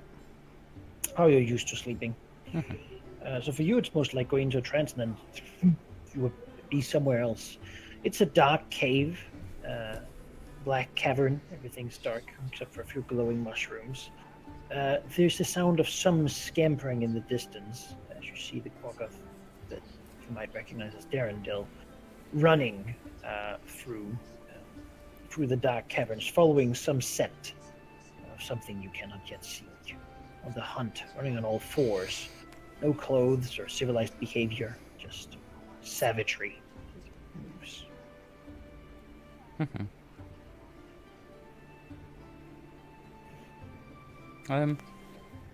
Alright, Cyrilla will just like follow him, but as like the cave turns down a couple of twists, then she'll change the cavern into like a dead end and have the creature that he's chasing just disappear. There is no creature, just a sound spell. That's just the sound spell, yeah. All right, well, reaching the dead end, the Quaggoth will stop up, sniff around, turning around to look to Cyrilla, perhaps catching the scent of elf, baring its teeth and sort of moving down to be ready to launch, perhaps trying to hide in the shadows of the cave. Then she will create just like a simple like stool, I guess, just like a rock come from the ground and that she can sit on, and then she'll illuminate the cave with like torches and sconces on the walls. Stares around before snarling. And she'll say, I don't... You wish me captive, elf. I recognize your smell. Stalk slowly closer. She nods and says, yes, we were... At least your body was a companion of mine for a long time.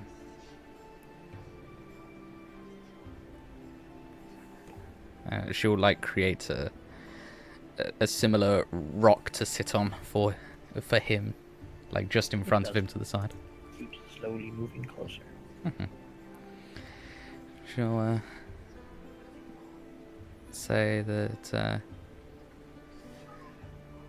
I'll just preemptively mention this, that this is a dream, and that you can't harm me, and I won't harm you, and that I can control what happens here. I just wish to talk, and hopefully see if my friend is redeemable. Sort of smiles again and says, your bones will be delicious to me, elf. I know you. I know to hate you for what you did to me. And what did I do to you? You enslaved me, elf. You kept me by your side. You kept me as a pet, dragging me along, infesting me with your strange ideas, thoughts, and languages. So he snarls again. None of which I want. Your kind drove us to this. I know now. I have learned this. And I've learned what you did to us. Service. The place I live in now, it is our place. It would have been ours. Snarls again. Scratching a bit, still stalking closer. Malice, filling his gaze. You took it from us. You took it all. Now we slave for your dark brothers, for your sins, elf. I want nothing from you except blood. She'll kind of look at him. Dream.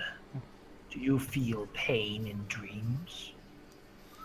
Continues up close enough to reach for her, reaching out a sort of a paw to scratch a mark in her arm with a claw.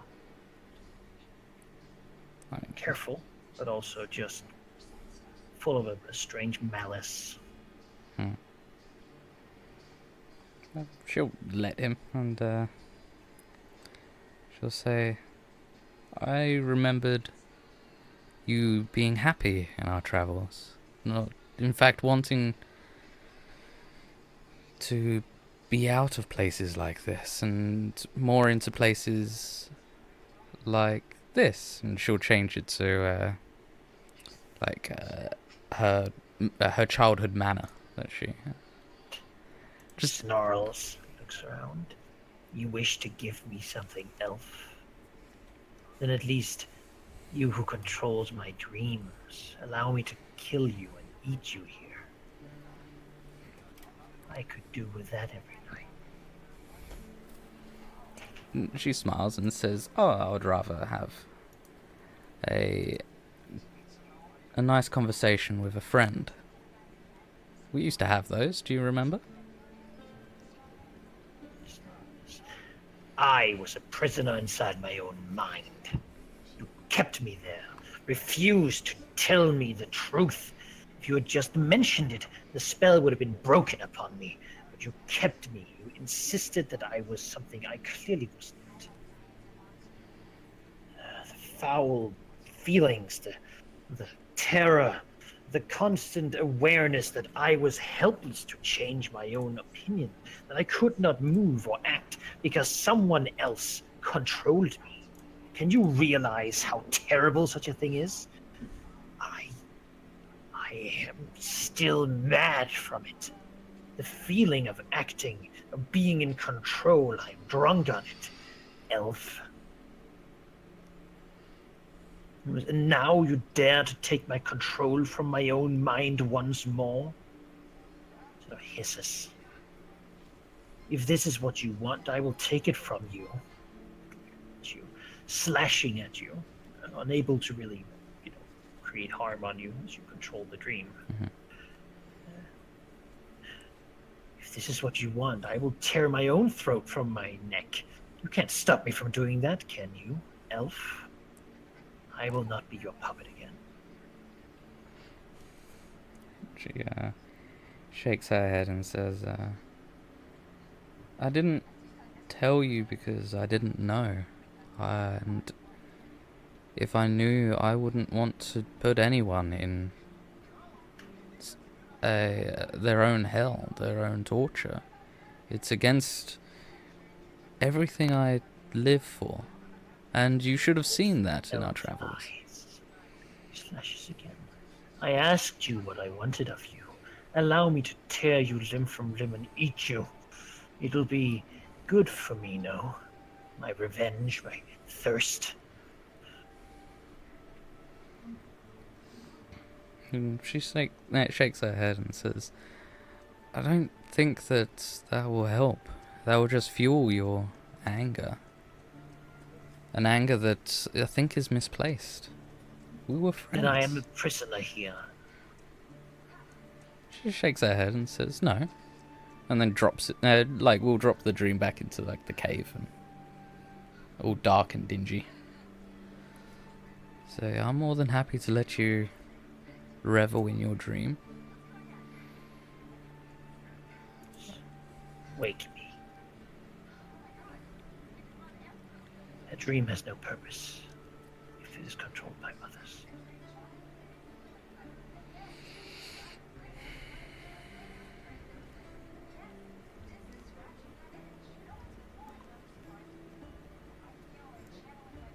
We go over and slink down at the edge of the cave. Lay down, close his eyes, try to wake up.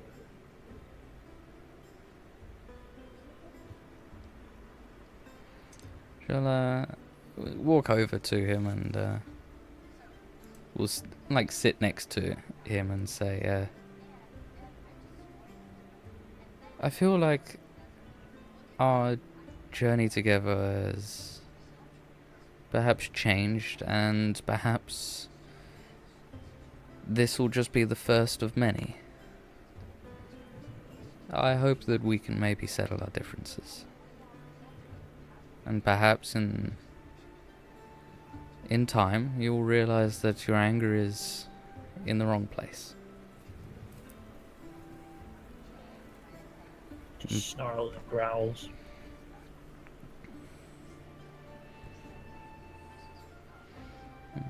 She'll kind of stand and say,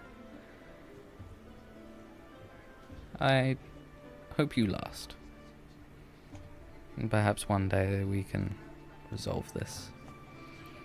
You will not have me, elf. Full of cold fury, unable to act.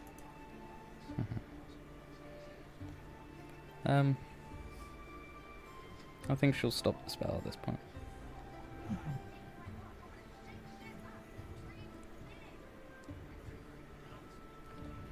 And she'll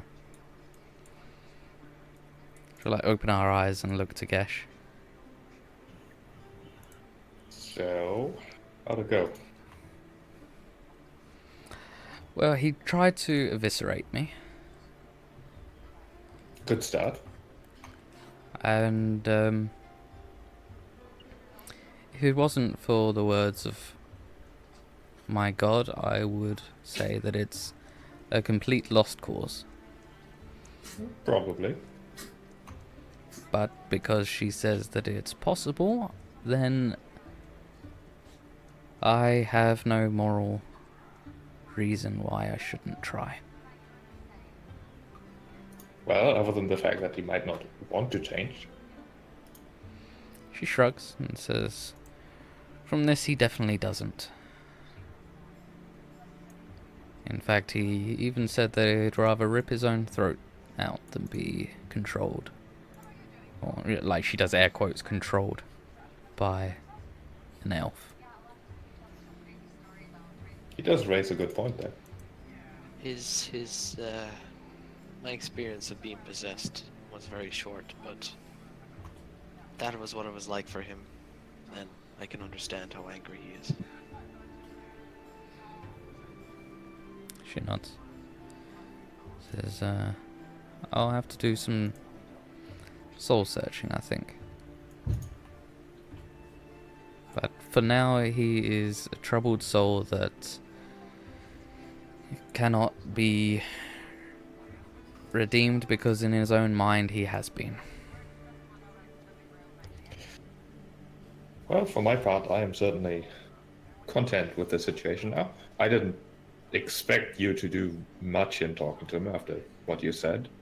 I did, however, want to insist that you try something, that you give him another choice, see what he says. He has answered, but whether you take that answer or not, that's of course up to you.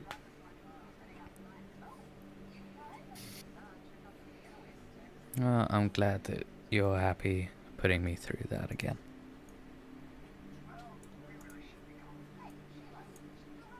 Now we I'm should not really happy, I rest. just think it's good for you. Debatable, Gash. And she'll go over to her usual spot in the camp where she'll take her proper rest. Alright. At least he's alive. Mm-hmm.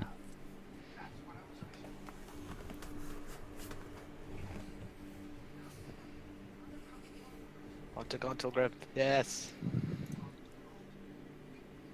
The next day, certainly can wake up. And if everyone wants to, you can head to Gauntlgrim. Knowing from here the way, well then. You know, in retrospect, Yes.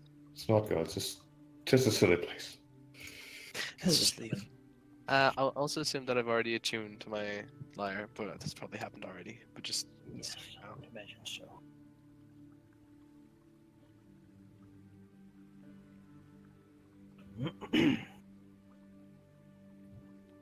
Yeah. So going down into the massive caverns and such, you will find quickly that it is lit, at least. Torches have been placed and seem to be maintained here, though there's no one sort of to meet you immediately.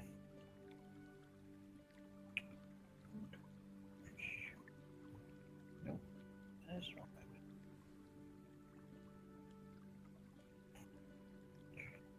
I should go. The first set is a massive system of what seems to be natural caves. Luckily, the way has been marked for you, otherwise it might be quite the labyrinth to actually find through.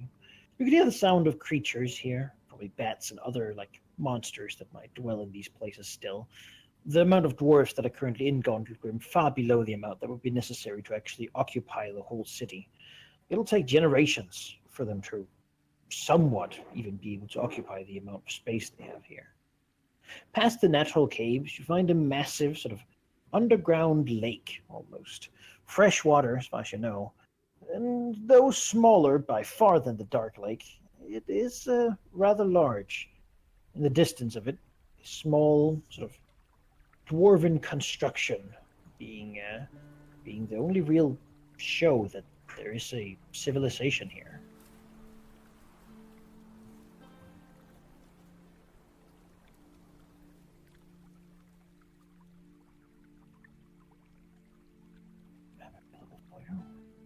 Force you to come over here.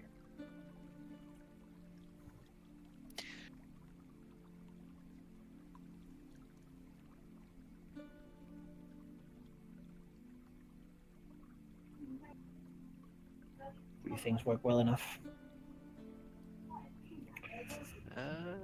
Oh, there we are. Oh, my token is still alive. That's good. Why wouldn't it be? There you go. I can see.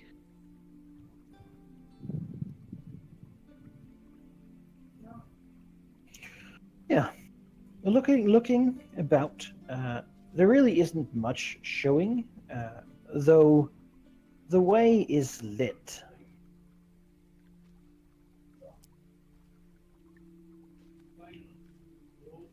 Liam, remembering this path when they first came here, the dwarfs bringing the ancient keys and words that could open the door for them, allowing them sort of a direct entry to the fortress. There might be other ways, like they are, but it's not something you really know about. Doesn't really matter to you either. This one seems to work just fine. Going there, you will indeed encounter the first dwarves here.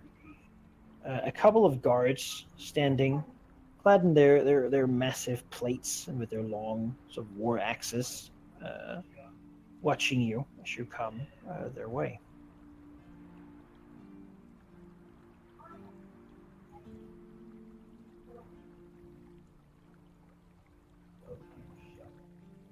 You know, looking at you as you come up the way. Eldith perhaps moving to the front, and in Dwarven just saying that Eldrith Feldrun has returned with quite the report from her scouting trip. Though she is sad to say that she's perhaps a year late. It's a common trend. This gets some looks before she also informs them that they're the group that the king sent word to get. This gets nods from the guards, and indeed one of them shakes her hand and just. It seems like it's a bit of a maybe more of a stunned silence. Their guard duty here, perhaps not the most interesting one, but I mean, well, suddenly that has changed. Quickly, they will basically take you, just, bringing you into the actual city.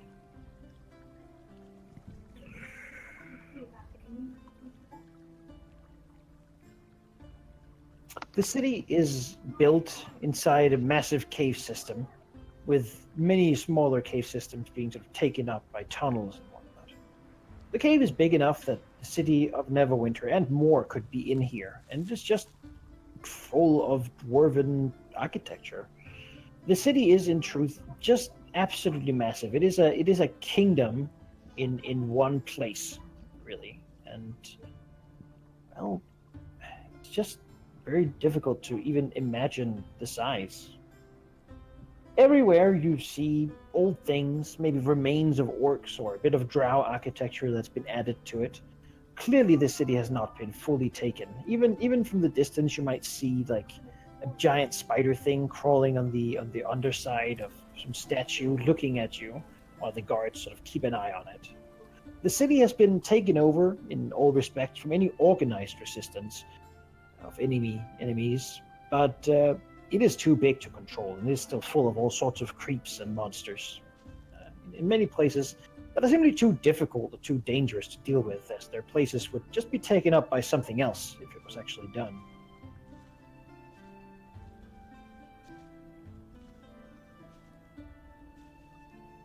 The guards will say that they will take you to the king immediately.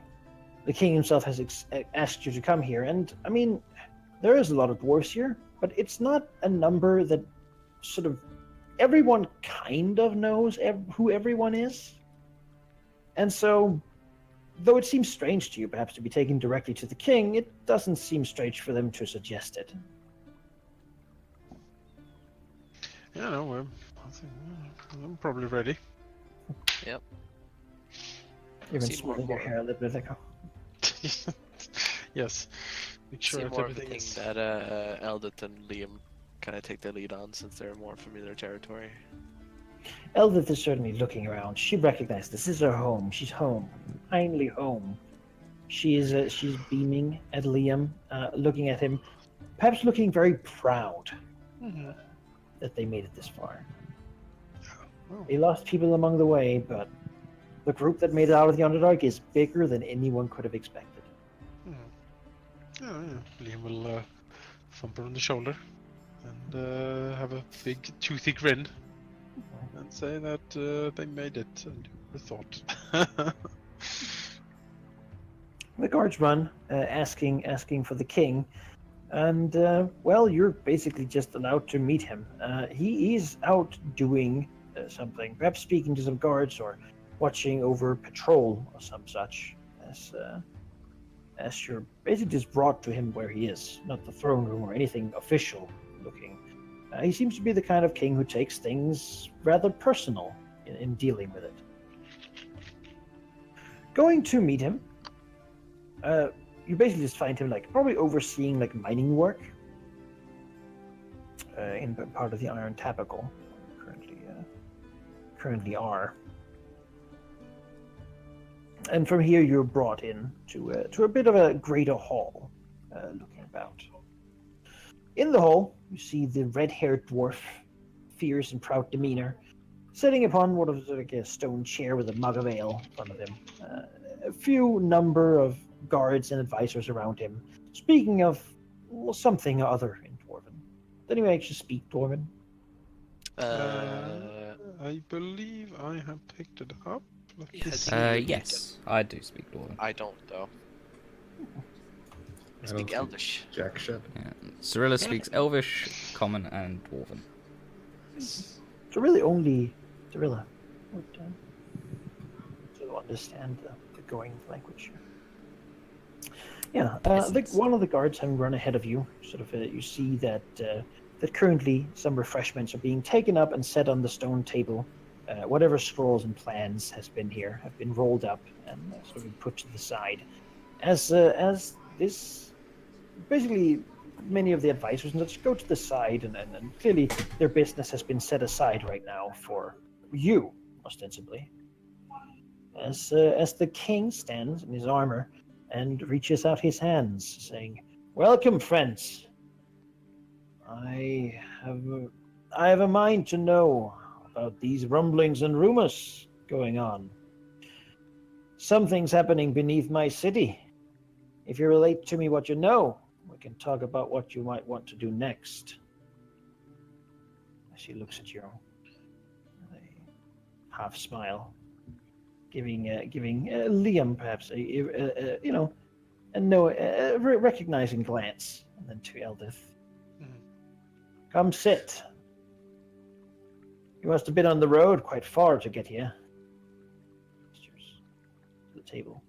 Few Suffice refreshments, to say, smoked sausage, and some dwarven ale. it's been a much more pleasant trip than the trip where we learned all the things we're about to tell. You know, it's not good rumors coming from below. I have been seeking answers to it for quite some time. Well, we shall then enlighten you. Your Majesty. You know, it's just the title is a formality. He will sit down. Maybe a bit stiffly, he respects Bruno Battlehammer far too much to chum up, He'll sit down and say, "Well, there are dread tidings from below, certainly. I shall try to tell the best I can, but I think my companions will fill in as well. And, well, basically a recap of everything." Yeah. So, Reardon has his book to help him with the recounting if Liam needs help. You tell the full and true story. More or less, yeah. More or less. I don't think there's anything to leave out, is there? Well, I mean, our madness, maybe. Yeah, for sure. And maybe not mention, like, the whole meeting the Queen of Rot, like, Yeah. being in Well, her presence. I mean, we've They seen tend her. to frown upon, being around a demon and saying, "Oh yeah, you're totally not mad." we You saw tell her, them but we sort could. of a cleaned up version that omits Yeah. something that might be faulty on your part. Yeah. The story goes on. He sort of tucks one of the braids in his beard, thoughtfully as you speak. Not really saying much, just listening, nodding slowly, perhaps, considering what he might know of the situation. The king gives you all the time in the world, only perhaps sort of gesturing for ale or some of the sausages whenever you might stop to ensure that you're properly refreshed and that you don't speak too fast or omit any details. Oh, As that's you sort of fine. skim over some of the other parts, uh, he has a glint in his eye. Perhaps having been an adventurer himself, he knows that it might not have been as clean everything as you might try to make it sound. At the end of it, uh, having been quite a tale, he he will simply sort of nod to himself, still tucking his beard, sitting back and thinking, letting you perhaps take some of the refreshments you might not have had time to while speaking.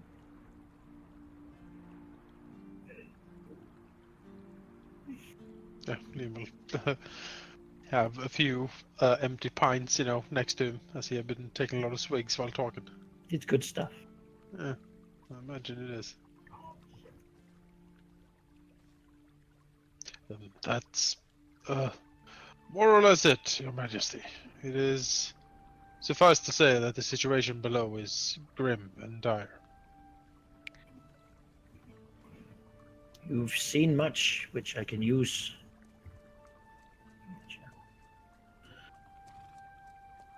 In truth, I have others here too, who have much to say. Others who are interested parties. Looks to Cyrilla. The elves, for example. I will have to think on what you've said. I think tomorrow we shall have a feast. And there we shall discuss more thoroughly the plans for the future. She looks at you, Yes. considering. Our hope was to, maybe try to organize some more stalwart response. Even though we have done much, we barely escaped with our lives, and this is too big for us alone to handle. He raises an eyebrow, looks at you, and nods. Just, aye. Too big for any of us, I think. Maybe perhaps he's. Your words seem to have lit a spark in him in some way. Yeah. So you shall be my guests. Enjoy my city. Explore it as you like, but be careful. There are still many dangers that dwell in these halls. The guard generally walk in groups of 5. It has been a while before we have been able to fully relax. I'm sure we'll be fine. The areas around the throne are mostly safe. You can find rest there, food, whatever you require. If it is armament and weaponry, it is something we can speak of later. The city is somewhat famed for its smithing work. So smiles. A little proud, perhaps.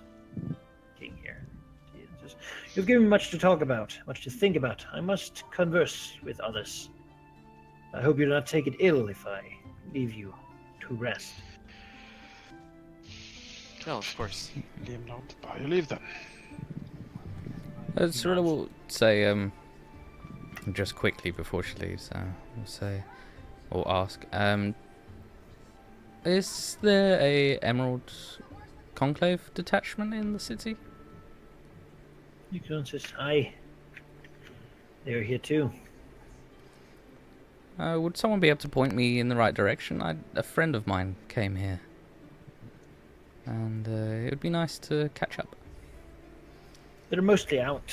They'll be at the feast tomorrow, though. I'll make sure of that. She smiles and says, great, thank you. King nods, cracking his shoulders. He's not as young as he once was. You can feel that at these moments. You and me both. Yeah, gives you a nod and a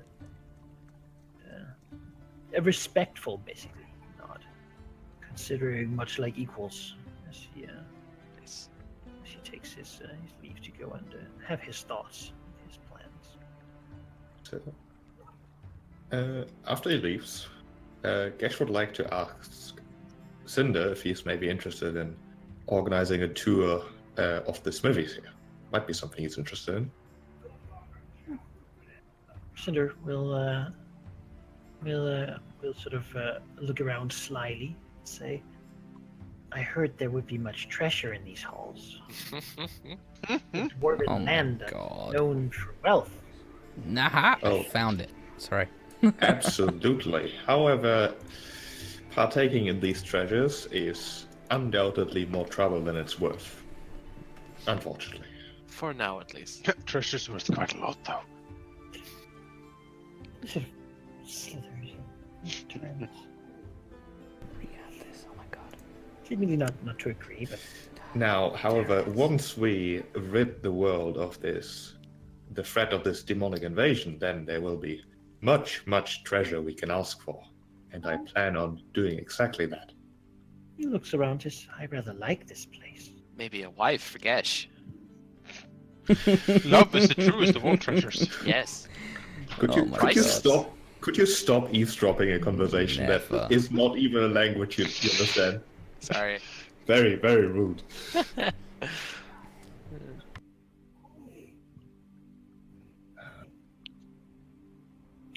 He looks around his. I will explore. Perhaps there is treasure, unguarded in places that require flight. Be careful now. I will. He looks to Liam. He knows he's good. He doesn't need to be careful. I will follow you, I think, to make sure you don't get into trouble you can't handle yourself. Huh. Clearly don't trust him. That's just that. I know kids. Cinder knows that trust is overrated. Well, you know, Cinder, if you're ever in trouble, fire's a good signal. Trust, trust is good. Control is better. Yes. Cinder nods. He's heard that. Stop teaching him these things. Yeah. It's too late. He's gonna kill us all. He also heard this city was the death place of many orcs. But, Yes. he likes that too. Protected enclave.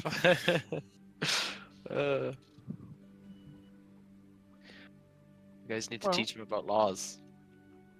Laws? Yeah. What are those? I don't understand.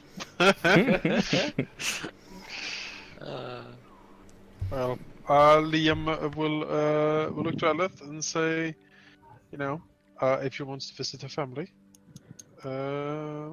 they can perhaps meet up a bit later at her favorite bar if she has one. She nods and says, I believe there is only one. Well, there was at least. Well, I'll meet you there. She nods, and then she will hurry off. Yep. But wait, you didn't tell me what it was. He's been here before. Huh. He's been here before. Bleh. Well, Look around and say, soon, Master Liam, Heartspark, you will have you- a, Do you know if there is a? Hmm? Do you know if there's a place where I might be able to deliver the sword? Oh. You know, maybe there's an emissary of the Order of the Gauntlet somewhere. Maybe. He looks around. I'm sure if they are Fargus, they'll be at the feast tomorrow. Liam We can nods, look then. probably. I'll go take a look just to make sure. You be Do careful now. that. Well then. Liam You were will saying, Liam? walk over, grab Riordan by the shoulder, Oh God. and then he will say, well, Master Heartspark, I will now treat you to the finest of dwarven ales. Oh, wonderful. Yes, a roaring fire, meat straight off the bone, really like we've been used to eating. Oh, Hard slap on the shoulder. if we could eat something nice, it would be great. I will show you dwarven cooking.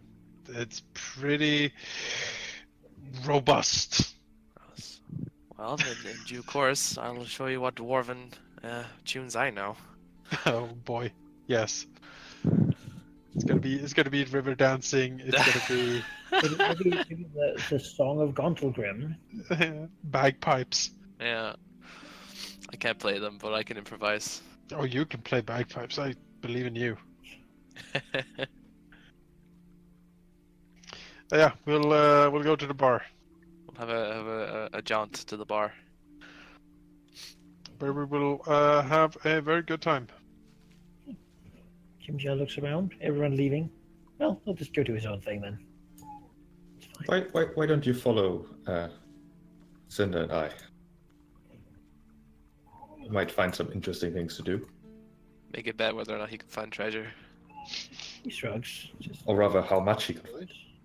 Oh, also, Jim Jar, Yes, please don't You, steal the market stone. you owe It's- me something. He holds out his hand. Yeah. He'll pay up. That's good. He has deep pockets. He's finding stuff in there. He pulled a mansion out of his pockets. Not what you guys are there. That'd be embarrassing. You had that on the whole time. Yeah, could have helped so much. What does Cirilla do?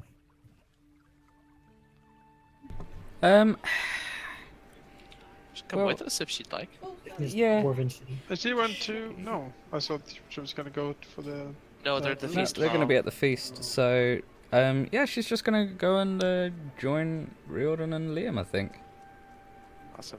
Not really Can show anything us- else she show can us do. your, how good you are at religion and all that, and your stories. Oh, she won't tell any stories, but she'll drink Liam under the table. So Oh, is that a challenge? Oh, will she now? we've all seen think- Lord I of the think- Rings, and Hey, halflings have they're very lucky, so we'll see. It's true. We need to get Riordan one of those very long pipes. oh yes, yes. Well, Actually, maybe that I've might be got like something I'll buy. protection from We'll poison. probably buy them here. Yeah, I think I might actually.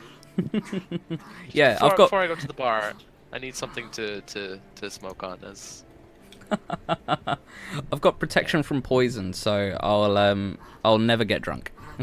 Shoes from cold iron. And pregnant. Wow. No, that was a What? disease actually. In Pathfinder, pregnancy Okay. is classed as a disease. okay, because I don't play So Pathfinder, if- so, so if I you- needed to. If you cast remove disease, be careful because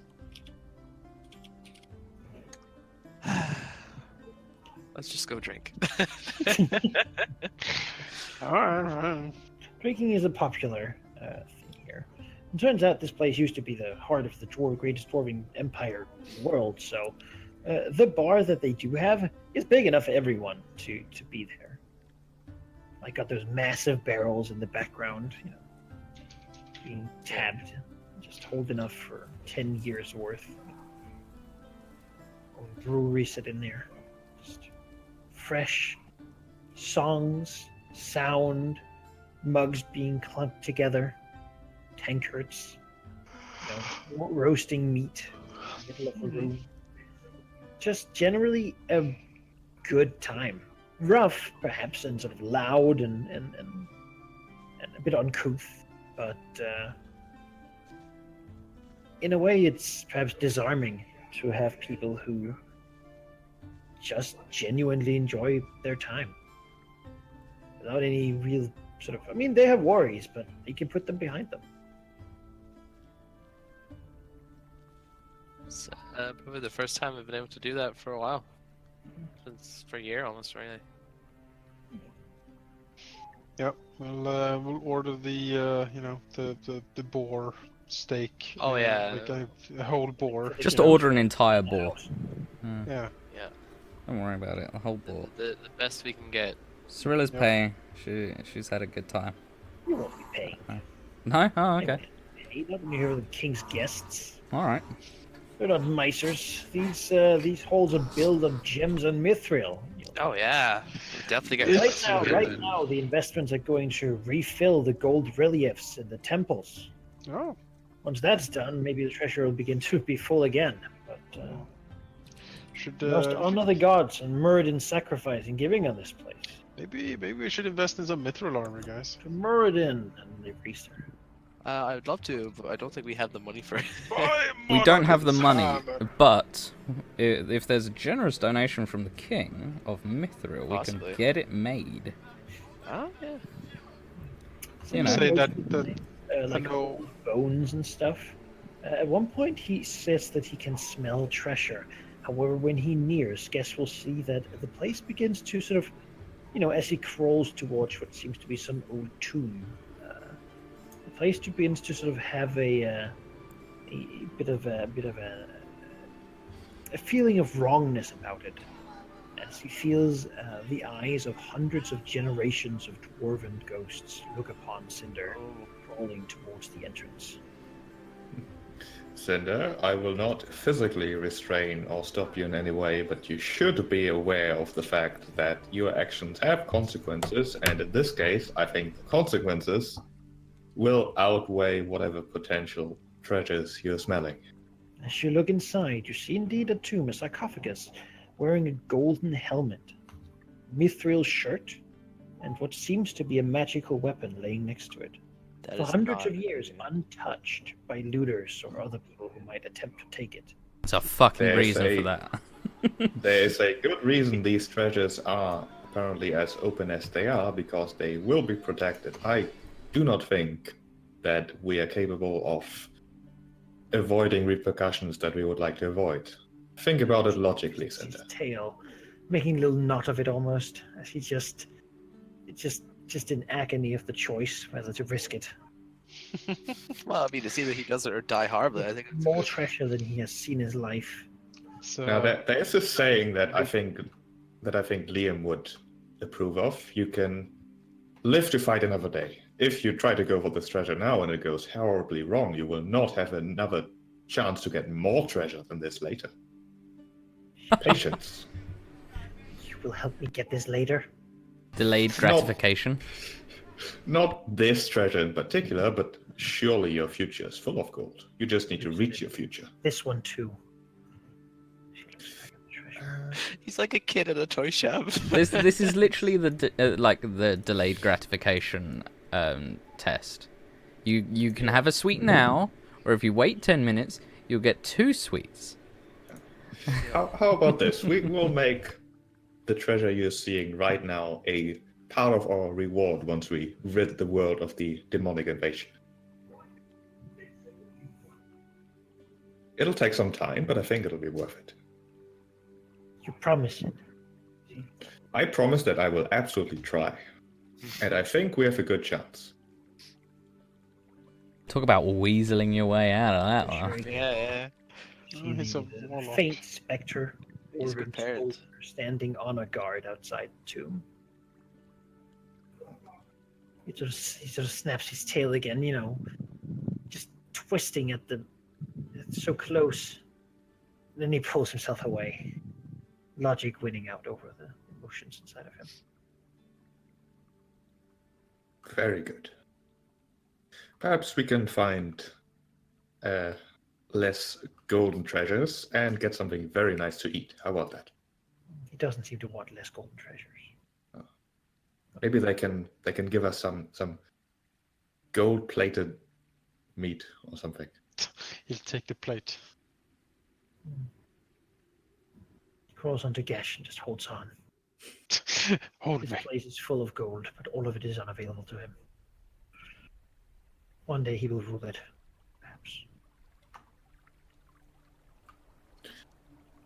There's of course a way for you to consistently get given gold, which usually is referred to as work. We prefer to think of it as tribute. He becomes a carpenter, and they pay tribute when he works for them. Fools. It is sort of why I suggested taking a look around the smithies. You know that your rather large competitor used to be a smith, and he certainly amassed a nice amount of treasure that way.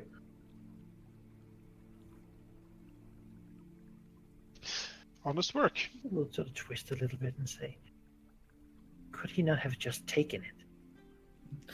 Presumably not. Perhaps he could have tried, but he would have likely failed. He would have failed.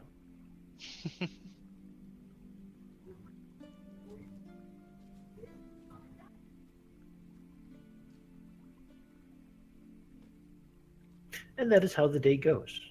The place does seem to be full of tombs, and every one of them untouched.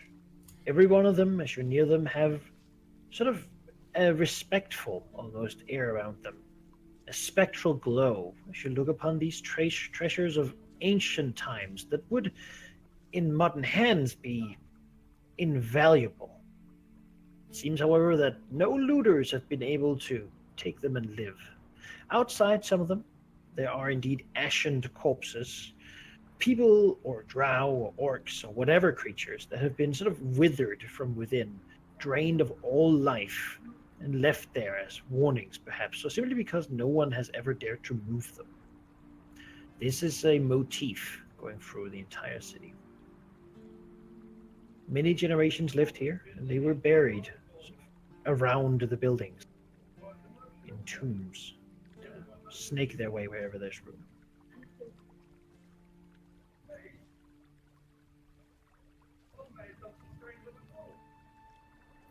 The next day is the day of the alleged feast.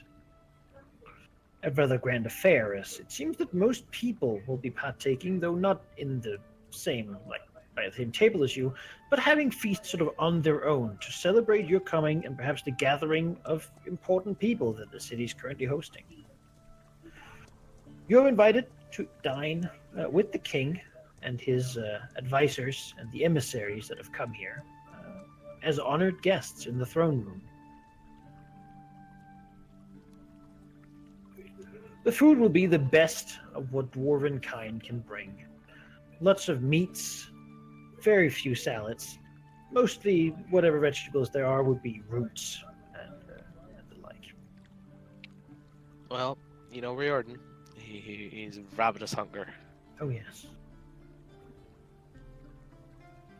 Will attempt to eat as much as he physically can. Stuff himself completely. And drink. He is probably blackout drunk at the end of this. Yeah. There are no assigned seats. So I'll ask you, are you going to try to sit together or mingle amongst the other people there? Probably stick with mean- Liam and the other, whoever else I'm drinking with, because, you know. I think for Gesh, mingling would be interesting. I mean, he even mingled at the feast with the king of Durga, mostly because there were drow there and he wanted to sit as close as possible to them to annoy them. Yeah. But I think as a natural consequence of being a bard, he would probably just attract attention anyway. So, yeah, I guess that's just the way it is for him. Riordan sings halfling songs dancing on the table. Yeah, probably. Most likely. Yes, that happened actually.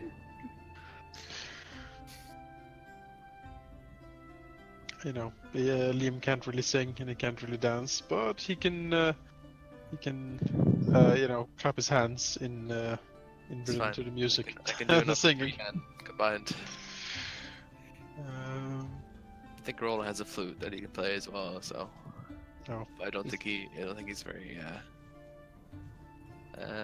amiable to fun right now. apart from that, Liam will sit and just enjoy the festivities, really. I mean, if someone tries to talk to him, he can talk to them back, but he won't necessarily seek anyone out. He's not the most social of people. He is a bit too blunt or insensitive for, you know. Well, Cyrilla, on the other hand, will, for the most part, stay somewhat close to the king. And at some point we'll go and try and find members of the Emerald Enclave. Oh, Liam actually has Okay. one group of people that he will try to find if they're around. And that is Eldeth and her family. because he would like to meet them. Eldith will be at the feast. Her family will not. Okay. They're not really like invited, so to speak. All right, that's fine then. But yeah, she'll definitely introduce you when she gets the chance. It would be just nice to meet them, you know. This is the table. Liam doesn't have, many dwarven friends, so the chance to meet the family of one of his stalwart companions, I think, appeals to him. My goodness.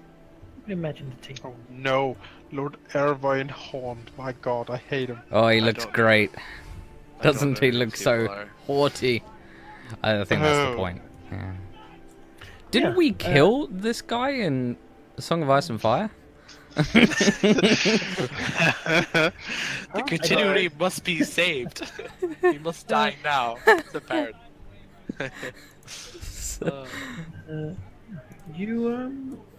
You enter the room. It is sparsely guarded, though there certainly are guards around. In the corner, you see a massive, construct standing. The people that are also here seem to be a diverse group. Cyrilla quickly seeing Marista Malkin, her dwarven friend and representative of the Emerald Enclave. It's a long time since you've seen her. She's certainly grown since then, now being an adult, very much so, and rather sort of strong looking at that. Beautiful dwarven woman. She is a scout of the Emerald Enclave and has taken many trips, mostly above ground, however. Oh, Cyrilla will dive into To the other conversation side, Cyrilla, she sees another elf, though his ears are a little turned, and he perhaps is only a half elf, a lord, as it is quickly apparent from his attire. He might be indeed a representative from the Lord's Alliance and Silvery Moon. there. Next to Jimjar, we have a man who seems to have seen quite a few battles, wearing even now a breastplate and a sword at his side. His breastplate bearing the symbol of Tyr, god of war and strength. Next to him, what appears to be his squire, a young woman,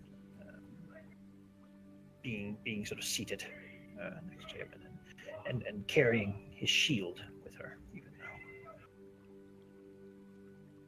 Gesh has the lucky companion from the side here, and who is sort of a man with a long, fancy-looking beard, well kept. He's clearly up in the years, but it seems that he's being taken very well care of for a man his age. He's got a big, like furry coat in a beautiful purple color, and his dress certainly marks him as nobility of Waterdeep.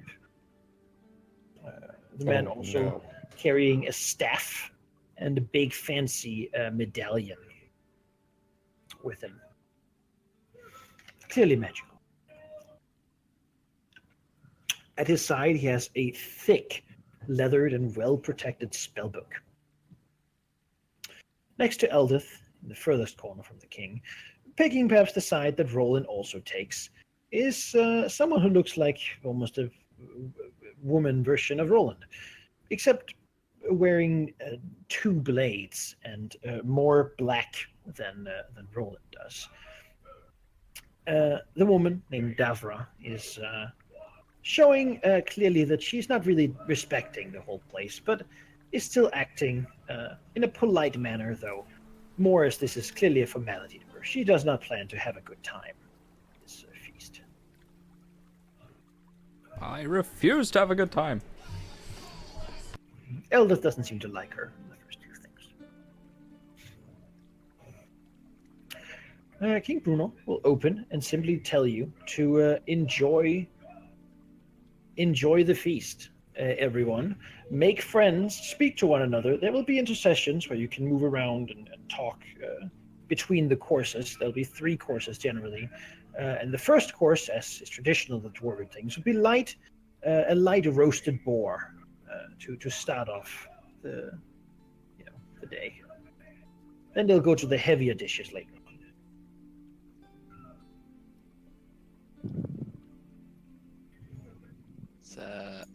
Riordan eats as if he has not had food in the past 3 weeks. Jordan can't talk for any of his side companions because he's just shoveling. He is food. shoving, yeah. Just more than Liam probably. Just Blah, blah, blah, blah. gonna hurt the rest of the day. Liam just It's- looks at his plate and is like, oh. It's a little known fact that halflings have an additional trait, which is third stomach. They have not one but three, and that's why they can have look second. at Riordan breakfasts. and see that his body does not want more food, but he's still eating. Has he gone mad again? Do I need to cast Greater Restoration on you? Oh, please do if you could. I'd hate this. Oh God! Om nom. Yes, please stop me. Om nom. I can't help myself. Yeah. I mean, I Riordan can. being sour. I can. Yeah. Do it. Oh Christ! Come here. Idiot. Savannah, across from you, makes a joke. You know that it seems that the halfling has been starved in the Underdark. Perhaps there's no food there that is small enough for him to take And in. now, What was it now, that's doing it again? And now Lady Sevilla. I have a madness from the ring, cursed ring I took, that I must consume everything I see. What? So yeah, this was after. It's an indefinite madness. Yeah. All right. So this was from the ring. I can lift a curse that's on a ring with a Greater Restoration. Well, the ring isn't cursed anymore, but I still have the madness. So You still have the whatever was in the mad- ring ooh. that caused this afflicted this on me, and I Okay. got rid of the whatever's on it. Does a Greater Restoration clear that, or would I have to have like a? I don't know. I don't know, but what's Manica? I think when I asked for help with this earlier, I was told to go live as a hermit for 50 years and then maybe I'd be fine. but that's like a silly priest telling you that. I mean, come on. Yeah, that's true.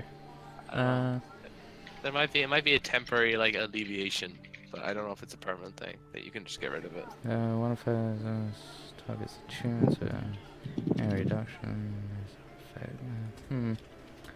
But then what would? I don't know what would do it. Other Well, than it does say in the rule book that a greater restoration spell or more powerful magic is required to rid a character of definite madness. Oh, okay. So Greater I don't Restoration could know- remove it. Yeah, Great Do it. DM in the sky. Would this be enough? but I guess it depends. Sure. Why not? It's cast. It's one action. So So we're like cast at the feast table. The Lord faints next to her. Oh, so uncouth. Yeah. Oh no, Does I this have to only touch affect him. one? Is this for just one madness per cast, or is it multiple? One per cast. It would be Okay. one, yeah. Yeah. Have you got multiple? other- How many have you got? I have the These demonic madnesses will be suppressed using a cast. So okay. the permanent ones will not be. Okay. They are rooted in demonic influence, not just in your psyche. So, but the eating one. Greater Restoration will repress it. I think the eating one was from It's not a demonic one. Jubilex. right? It No, is I think it is demonic. It's It is Jubilex. from, Oh. But the Jubilex. ones that I take trophies of my enemies, I don't know if that's No, I That's think also, that's. That Yeah. is also. Oh We really? Do only you- didn't have demonic madness. How long does it suppress it for? A day. Just a day. Wow, that's. I can't. I've only got one 5th level spell slot, man. I mean, It might you be just might have be a to- good idea to Oh, just save Riordan yeah. from killing Just from himself. today, Yeah, sure. it is something you want to do. For example, if someone gets the short-term madness of like stunned for the rest of like an Yeah, hour, yeah. then you can be like, nope. That is very useful because those are terrible. Oh things yeah, to have. yeah. All right. Lesser restoration works for those. For this feast, I'm presuming that she would have been able to see that he's done this, or it's been mentioned before, and He's she. seen it whenever else there's food. Yeah. Okay. She would have probably done this before the feast then, Okay. Then, because Nicely. she can't be friends with people that shovel food into their mouth. Lord Ravian, certainly might see that as a bad thing. He's eating very nicely, very finely, yeah, taking his time. Yeah. you know. Yeah. Speaking gently of the beauties of Silvery Moon. Oh yeah, she knows. She's just been there. Decent poetry. political changes in the status of the city of Gondelgrim, it's not very interesting. But it's quite clearly that he's traveled a lot. He seems to know a lot about the different politics of the cities of the Salt Coast, and he rather enjoys just speaking politely about these things, though not really saying much of anything. Table companion. Sir Laniver is the kind of person who keeps cracking like jokes and then laughing at them a little bit himself or chuckling, or just he seems to be like the kind of person who's really fun at parties. He goes with the flow and generally doesn't seem stuck up, especially not considering that he's a paladin of Tyr, as you can quickly see from his appearance. Arista Malkin, she is steadfast, though she seems to be worried. If asked about it by Cyrilla, she will say that she's seen some things out and about and going to the Underdark, and she has a hard time feasting, knowing what's going on out there. But she doesn't want to bring the conversation down. Just try living it. Hey. Next to Gesh and Liam, Lord Zalrune Roaringhorn will comment that he's rather impressed that they made it out of the Underdark, and say that he's heard that it would take a lot more to do it generally, but they must have been lucky to have made it. He wouldn't have taken that bet. Fuck you, Roaringhorn. Then again, he does know Gesh's brother, his family generally, and he actually taught him for a few years. If that is an indication of skill, then I'm surprised that if Gesh had the ability to get out of the Underdark, he's surprised he didn't see him as a student. Well, Why, yes, we were lucky that we survived the Underdark, because, as it turns out, we were lucky to be us, and not someone like, oh, I don't know, you. He grins and says, oh boy, youth.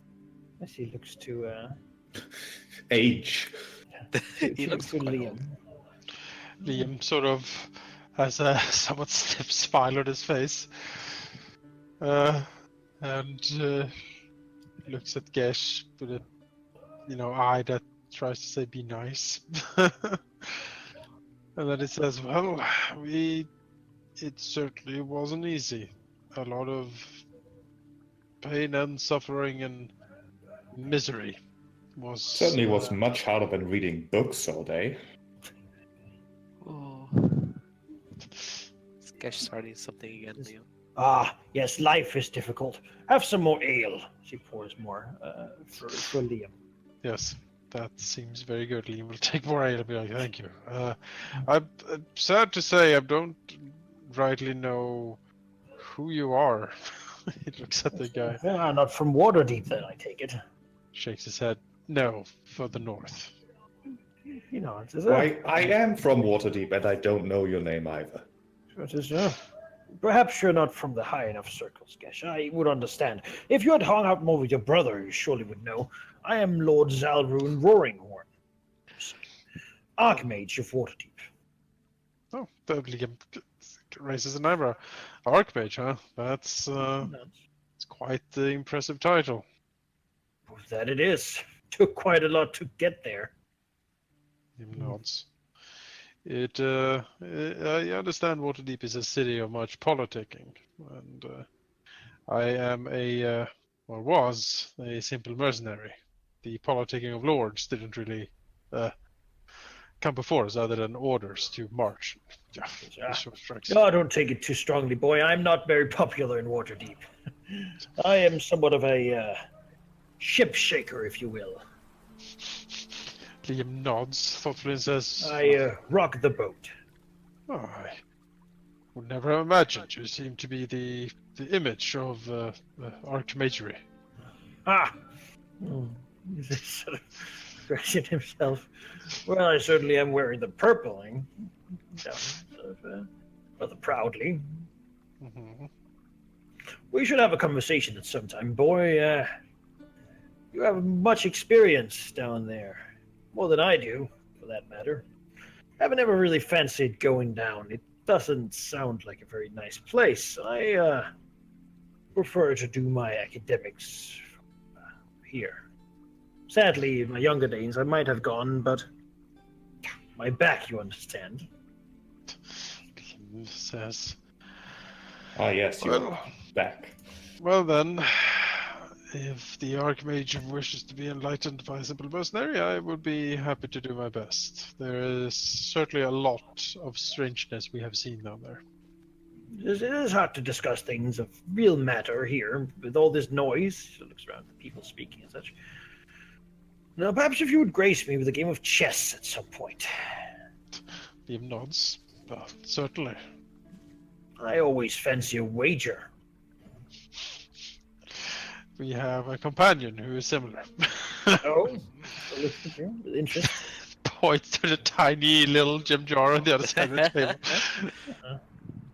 table. He is having a good time with Sir Laniver, who is making a lot of gnome jokes. Are they like really bad, like dad jokes as well? Yeah, basically. Oh, wonderful. Jim just seems to be having a good time with it, really. He seems to know. It's them all. like he looks at him. It's like, oh, that guy. Yes, I know him. Yeah. Oh, I mean, sorry to be short. His squire sort of just having an apologetic smile. Her eyes just groan. He's like, ugh. Gesh will say that if he wants to have a bet over a game of chess, Gesh would totally be up for that. But there has to be a good thing to bet on it, you know? It's just He an looks around. int-based skill. Just, tell you what do you have to bet? So just points to Medallion. If you can beat me 3 times, I'll get you this. Oh, I'll take that bet, and I'll offer you... Finger muncher. Oh, I've done that before. I know, it worked really well. Can't use the trick again.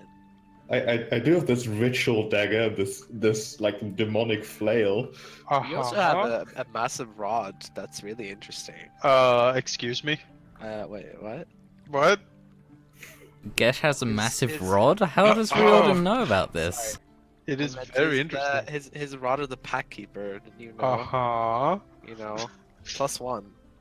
For God's sake, Doesn't seem that massive. It's only +1. I'm just saying. Well, I'm certainly willing to bet something appropriate, but out of character, I wouldn't know what's appropriate, so I don't know. For your consideration, the amulet controls that thing. Points back to the shield guardian. Oh, I'm sitting on you. Wow. Created myself, my younger days. Mr. Gashens, I think he could take you.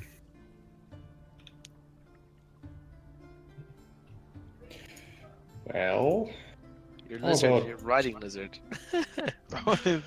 Queen Elizabeth. Clean Elizabeth, version 3. She shall never be sold. Yeah. She shall rule the Underdark. Glory be to her name. well, I don't fancy my chances too high, considering that I would be playing against an archmage who surely is also an expert at chess, but I would be willing to offer 300 gold pieces. I mean, you Wow. Chuckles. oh, oh, gosh. No, I think we should offer something else. You'd Well, offer him Make it- knowledge, possibly. Should I win? When all this business is done, you will come work for me as a year as my apprentice, so that I might teach you a bit more about chess. And if I win, I get that amulet of yours. I think we have a deal. Just best of 3 it is then. Best of 3. Oh, Can boy. I? You're gonna take a look and make sure there's nothing magic-y going on. Just in case. Archmage. I don't trust him. You know, It's wise. rather slightly takes a big cup of ale, drinks it. Listen, that archmage is not going to be the one that cheats. I know. I'm pretending to be under pretense that I'm watching for you cheating, but I'm just gonna ignore you. Yeah. It's gone really strange. Liam is not part of this. You know, if you're gonna play chess against him, I can keep talking with him if you want me to distract him with tales of Sure. the Underdark. I'm sure he'd be interested to know about those. The night sort of goes on until the third course when Davra, who's been silent really, stands as stop, causing people to sort of hesitate in their eating. As she looks over to Riordan's plate and says, "Don't eat that." Okay. Pointing at a piece of fish, perhaps. In fact, none of you should eat that dish. It's poisoned. And how do you know that? Bruno stands and looks around at the accusation. Says, "Trust me, I know these things. If you don't trust me, then go ahead." I A sort of tension in the room. Nobody's going to eat the fish, at least as you do. So, who is trying to poison us? She sits down. As King Bruno looks around. Well,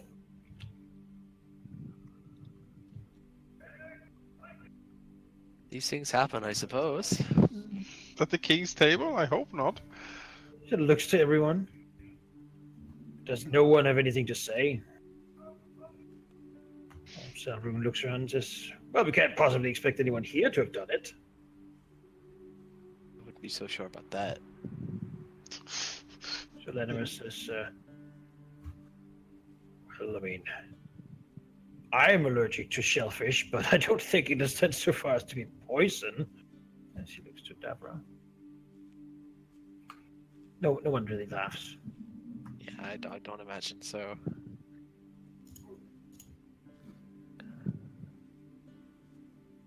Bruno gestures to the food. Just has the dish that's pointed out taken out by some guards, perhaps to be tested or checked over. Before he sort of leans back, the mood of the table going down a little bit after this incident. Surely the first people to be investigated would be the cooks. Liam mumbles himself the first person to be investigated, but Devra. Old Selrune leans over quietly and says, "I think you're right about that. What a piece of work." Oh boy. Liam shrugs and says, "She pronounces piece of food that's close to her poisoned. Then she is very sure about it. Makes sense that she would poison it to point it out to win political favors." Looks around. It is a gathering of political players here. And her establishing herself as having deep insight, or that everyone owes her their lives of some such, would play in her favor. It makes sense. Looks over to her. I know her type. The king is certainly watching the table too, tucking his beard again thoughtfully. Frowning. Doesn't like the turns taken. The meal sort of ends shortly after. No one really too hungry, being the third meal of a dwarven feast. And, I mean, poison threats do turn down the appetite a little bit. People sort of begin to break up. Arista telling Cyrilla that she should take her and her friends and come see her when she has time. And Ravian sort of also just stepping out. Lord Sir Lanimer as well. They'll take in their exit. Old Selrune saying to Gesh that he can come around when he has time for a day of chess. He understands that it can take a while for people to get into it. Goes the shield guardian just lifting up, walking after him. So just sneaks out. Being really most of you and King Bruno sitting at the table. He stays there, just shaking his head a bit, furrowing his brow.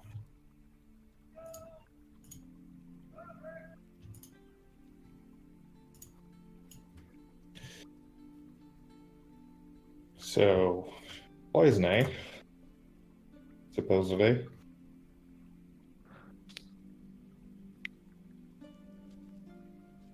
Shakes his head slightly. Aye. The question is, I did she do it? don't know. There's been sabotage going on. Someone doesn't want us to prepare for what I'm preparing for. But they have access to this place, though. It's troublesome. We've lost people to madness before. So it looks to you.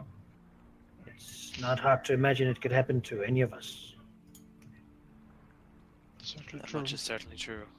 Especially if the mist is present somewhere. He nods. Go down far enough and you'll find it. That is if it doesn't come up to us first. He nods. It has risen to the lowest levels of the city. I can only imagine whatever dwells below that level. It's mad.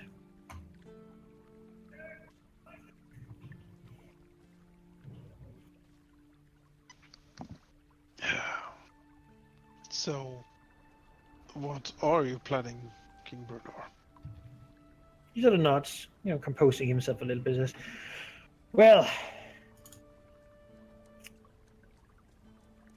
you might not know it, but I told your allies what you told me yesterday. The people who are going to be your allies, all luck, come to them. Gestures to the doors where they left. I invited them here to learn of what's happening, to share what we know. Lucky to get you here at the same time. I also brought them here because I hope to get their backing for, well, my proposal. You've braved the Underdark. You've lived to tell the tale. You know better than anyone what it is we face. But it simply isn't enough. So leans back slightly. Demon princes, lords and monsters. But why are they here? What are they doing? What is going on? How do we stop them?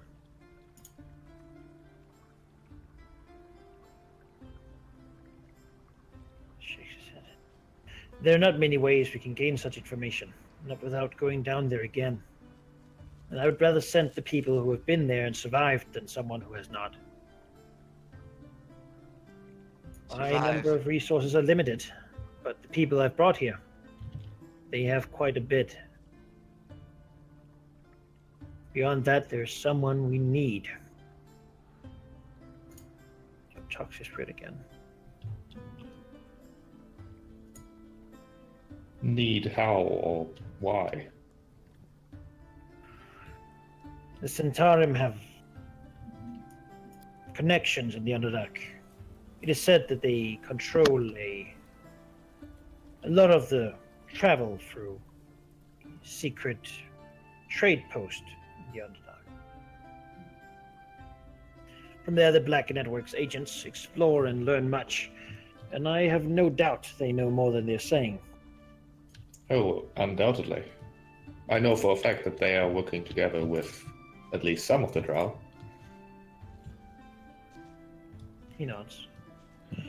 They must know what's going on, or at least they must know of something we could use, some place we could find answers. I know for a reasonable certainty that they do, in fact. I have tried to contact the Black Network myself, but they're difficult to contact. Very slippery. Looks to Gesh and frowns like this. I don't like them. Never have. Me neither. But we need them. That's the truth of it. And sometimes you just have to do what you must.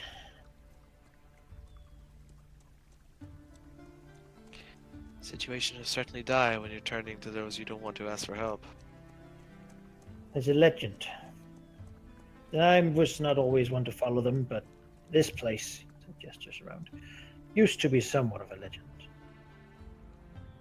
They say that somewhere down there, well, Someone I know has informed me that somewhere down there, there's a place that holds the answers to many things. Perhaps one with many books. What are they called? Peter looks so. It's a tale told only by few, but Graven Hollow. The Centarum know of it. That much I've been able to ascertain, but what they know they're being tight-lipped about. I plan to send an expedition down to find this place, and from it to recover the answers we might need. I don't propose to go unprepared or alone. These people I've brought, I'm hoping to persuade them to help you. Perhaps you can help me do that by making a good impression.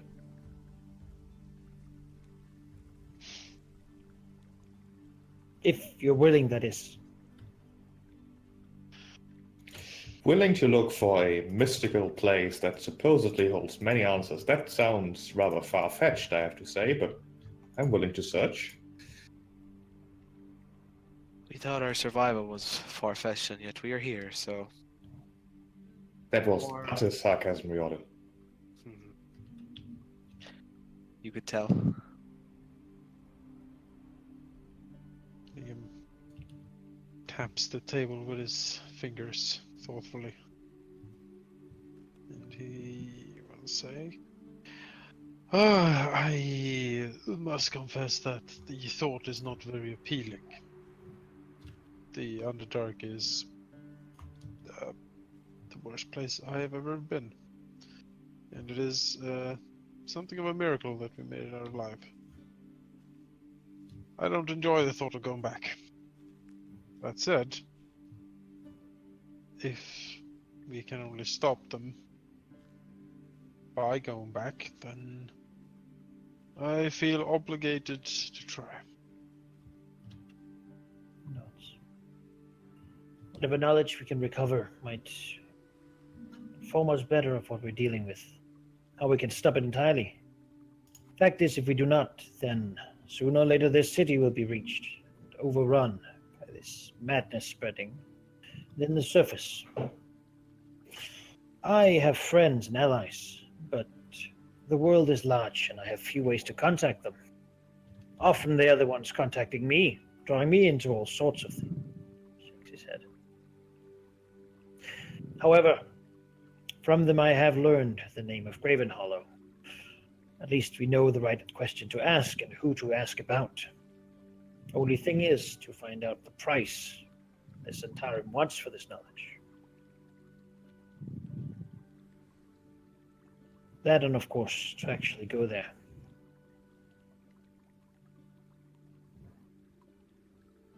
Cool. Here's more of a like rules question. But couldn't we cast legend lore if we have the name of this place? Wouldn't legend lore reveal? Costs a lot of money. I mean, It's possible. it's Haunted Group. Also, it would give us information, but not like direction. And here's how you Yes. get there. There's no location in spells like that, right? More divination. I don't think it's that easy. Also, what you learn can also be clouded in riddles. I mean, So, it's either that or trusting the Centarum. Honestly, well, I mean- if it isn't of legendary importance, then we it get nothing seems from it seems to be though. At I least the way Gesh has hyped it up. Well, it is a divination spell, so maybe Cyrilla can do it. I'm not sure. It is a divination spell, and the mist blocks divination spells. Yes. That's also worth We considering. have the shard though. I can do it, but I'll have to wait until the morning. Yep. Because it's a 5th level spell. So I can do it, but it'll have to Should wait. you return, I will make sure that you are richly rewarded. I don't have gold yet, but I can promise you places here. For all of you. Homes where you never have to work.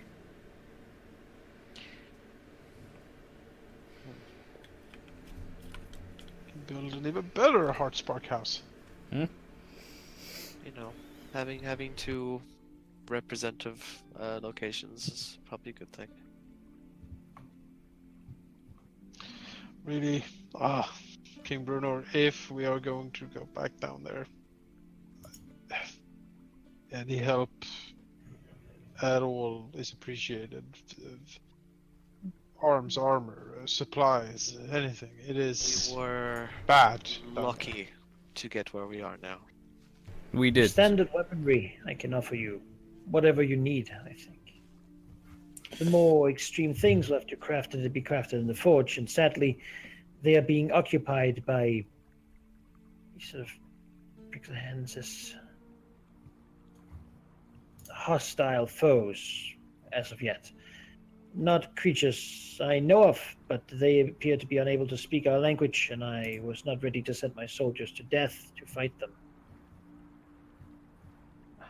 I mean, Maybe that's something we could do. If we had the forges, we could at least make you some fire-infused armor. No? What Perhaps that about is something we could help Metal. you with. Of course. Mithril. It's I mean, I I would. sounds like something we can look into. Yeah. If reward isn't If fire you're fused. taking work, so to speak, it would also help to know who the saboteur is before things go bad. When you go down there, I intend to send you with some of my people, and I intend to send a train of supplies following you. I would rather not have those disappear due to sabotage. Sure. Would make sense then that we. There is a creature that might know. I fear that an old enemy of my people is mixed in with all of this somehow. They often serve demons and the like. There is a trader of secrets in the further down parts of the city.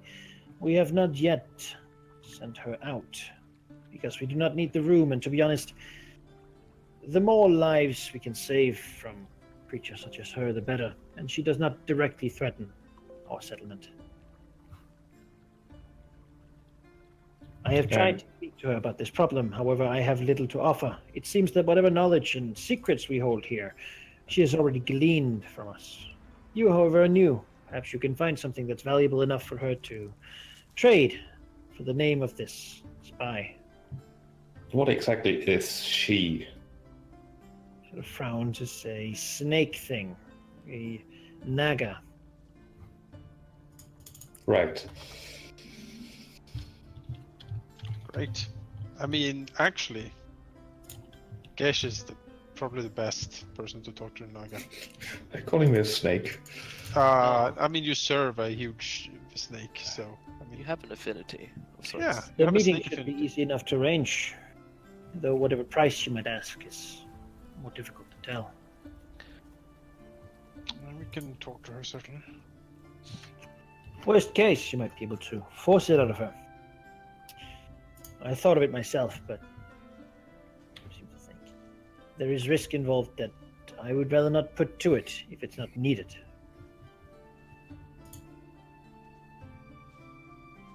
All right. So clear the forge. Talk to the Naga. Is there anything else? While we're already. Make a good impression with the other people gathered here. I think I would set that as the most important. If you can get their support for this project, then... Well, to be honest, I think they're more here to talk to you than to me. I mean, Gesh is gonna play chess with one of them, so that's good. He's gonna be the model of chivalry, isn't he? And The civility. model of sportsmanship. Yeah. And I've got a friend in the Emerald Enclave who says that we should talk to them. So perhaps there's something there.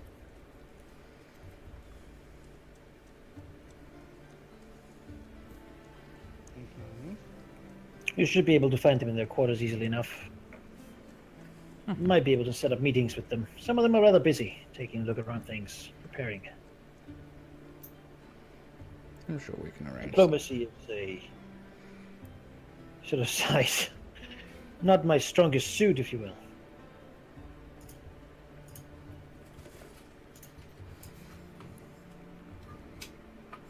It's a little smile.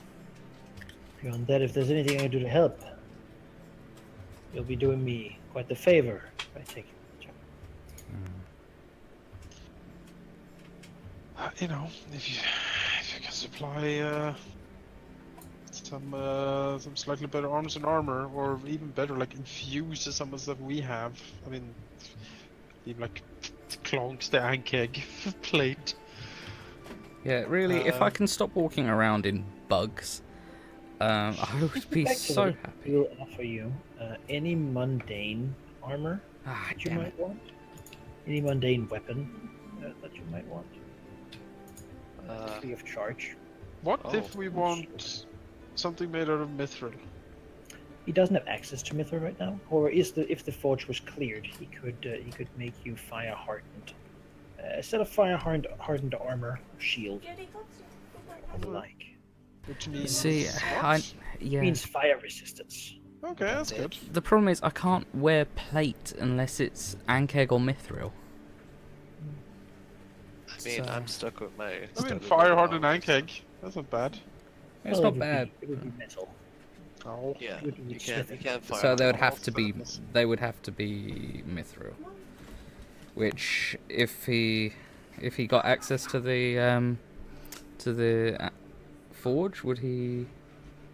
Mithril mines would take longer to set up. Damn it! Fucking Ankeg. I mean, maybe I'll just have to drop down. I think AAC. I think it is.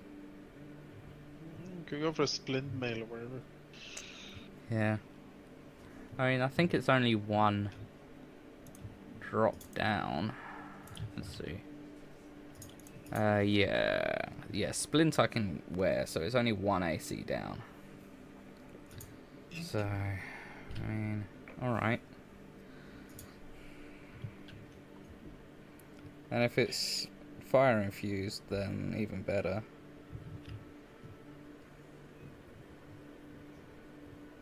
Fire resistance was bad. Fire is certainly something we have run into from time to time. It's quite a common Resist the- element, as it turns out. Even resist the fireball, you know. That Sure. runs from so- Yeah. Yeah. Well, if he's giving mundane items, I'll take a hand crossbow off him then. Well, you sort of need to do things first, I think. Or does he just give us? Well, So any the basic mundane equipment, when you items. accept the job of going to the Underdark, he'll give you a mundane crossbow. Give you a crossbow. Great. Yeah, take this. Here, have this crossbow as you fight demons. It'll And help. you basically I'm sure. ask for the armory. Yeah. All right. Well, it is what it is. Let's go clear out The forge. the forge, I guess. After a rest. Well, Talk after we to talk Naga. to people, and you know, like We want to Archmage talk- and Naga, Emerald Enclave, and Because I feel the forge is more of a sort of a dungeon thing. oh yeah, definitely. We want to talk to everybody in town before we head out. Oh yeah, of course. You have people to talk to, so we can go do that now.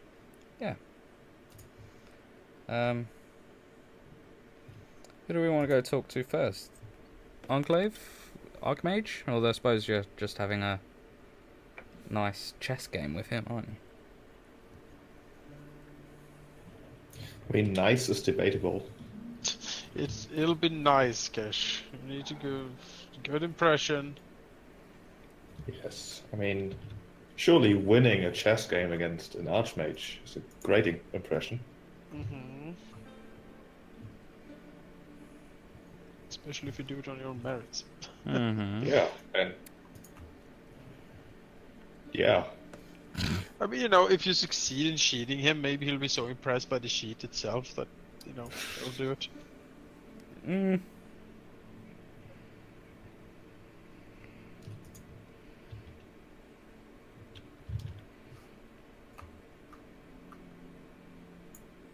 I do fully intend to cheat. Great. Of course. I expected no different. We should go meet him. Sort of. You don't have to. No one's forcing you. Yeah. I mean, he did agree to the meeting. I do have to switch out my headset really quick because my wireless headset ran off power. What was Jesus, that, Gash? man. I couldn't hear you.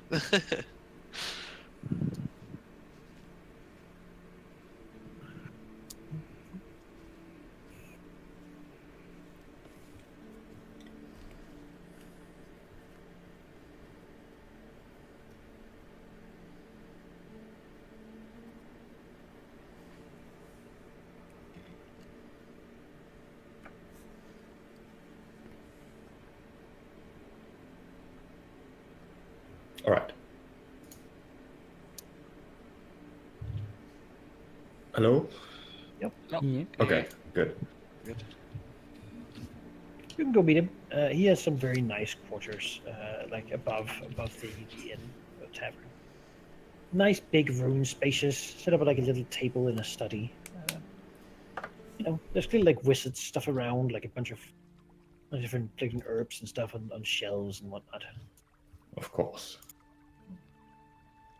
Ritual circle in the back.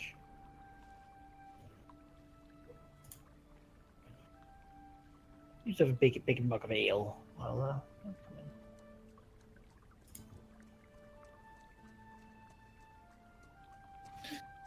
Well, chess. Haven't played in a while, I have to admit. Didn't expect you to show up so soon. Not daunted by my challenge, are you? I would never admit to be daunted by any challenge. It's quite all right. If any of you others want to try when he's lost, quite agreeable. Go sit down, stretch himself.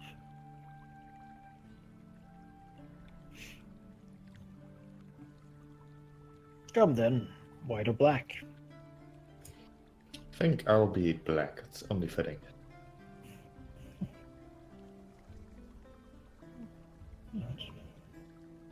Go here and play chess. All right. Tell me about chess, Menakai. What do I do here? Chess is a tool proficiency No. in Oh, chess. okay, yeah. Based on I thought you were about to explain the rules for chess. based on intelligence. Oh, gosh. How intelligent are you? Sort of As decent. a game will be decided by a die roll, an opposed check. Whoever gets highest wins. The best of 3 wins the. Guess you're playing a wizard. I know I'm playing a wizard. But you On- cheat, on- though. On Just average, cheat. I'll lose, but Yeah. Well, you But- can cheat, right? I mean, my idea is basically that Gesh knows chess. Obviously, he's not a. He is a fairly smart person. He doesn't expect to win with just skill, but a bit of fast talking together with a few quick fingers here or there. Like if you've ever seen a video of those chess hustlers in like New York City, like Central Park or whatever. They often pull things where they just talk a lot and do really quick turns and then accidentally knock the board a bit and then just move things around. That's the sort of game that Gash is looking for. I mean, most of his like childhood he spent like in Waterdeep just conning people with things very much like this actually. With like easy games where you can win a bit of money, those things. That was sort of the thing he did, so this is exactly the thing he's good at. All right. How about we just do a test before you roll? See if you can get advantage on the check if you succeed. Okay. Cheating without getting caught. Well, if you get caught, well, he'll notice you cheating. That's fine. Right. You want to try that on the first roll, or do you just want to see how it goes immediately? Nope. Cheating all the way. All right. Seems like a sleight of hand sort of situation. Yeah. Let's see. That's a bad roll, but maybe he's not that observant. Well, we shall certainly see whether he's that observant. I'll roll for him too. All right. Yes. He is that observant. Shit. As Gesh moves to Oh gosh. knock the board, he just sort of, looks at Gesh's hand, then looks at Gesh. Gives her like a smile and shakes his head. "Ah, never playing by the rules that I see. Oh, apologies. I merely nudged this piece and didn't remember where it was. Well, no, well, it can happen to the best of us. Oh shit. Oh no. Well, I don't think you need to do deception because you just. I just He want knows. to He knows. Very well then. Gotta play straight. Let's see. How, Let's play straight. Let's not piss off the Archmage. I'll Sure. lose, but it won't matter. 11. 11. Well, tool it's proficiency. unmodified. Oh, he has like an int of 30 or something. It's literally impossible. He's a deity in So disguise. I guess it would just be an int roll. Yeah. Yeah. Int plus proficiency. If your proficiency with chest, Oh, I am not. What am I proficient with? Not those. Not chess, as it turns out. No. My int is +2. Yes. Oh maybe. wow. he wins that round. He wins. Fuck's sake. On 11, he gets modifier- higher than 18. Oh He's a wow. wizard. He's proficient He- at chess. what? I'm an amateur. If his. Yeah, Jesus. Oh, better luck next time, boy. Yeah, you can't win though, because even if you roll a 20, 22, I don't even know if 22 is gonna be enough, unless he rolls really badly. Well, it's best of 3. You could still win. Do you have any spells or like any like warlock things that can help you here? Just I don't know. banishment, and then he'll forfeit all of time loss. Banish the king. I win. Yes. No. No. But I just need some really lucky rolls. I don't want to cheat again because Yeah. then he'll get Man, mad. you should have had probably. me play as your proxy. I had 3 extra luck rolls. I'm just lucky to win chess. Yeah. That works. It's a very RNG game. Yeah. I have a 14 int. I mean, you know. Yeah. No, I'm just lucky Yeah, enough to I mean, remember you know, a good move. That's okay, all. you just want to go for it? Let's go for it. There's nothing else you could do. I surrender. He gets You- you within 3 steps. Yeah, you just put your king in the middle and Yeah, you just, yeah. somehow manage to shuffle him there in 2 moves. And says, seems to be difficult to win playing by the rules, eh? Mhm. Oh, well, it shall be good to have you, Gesh. I shall teach you as I did your brother, though perhaps with a bit firmer hand.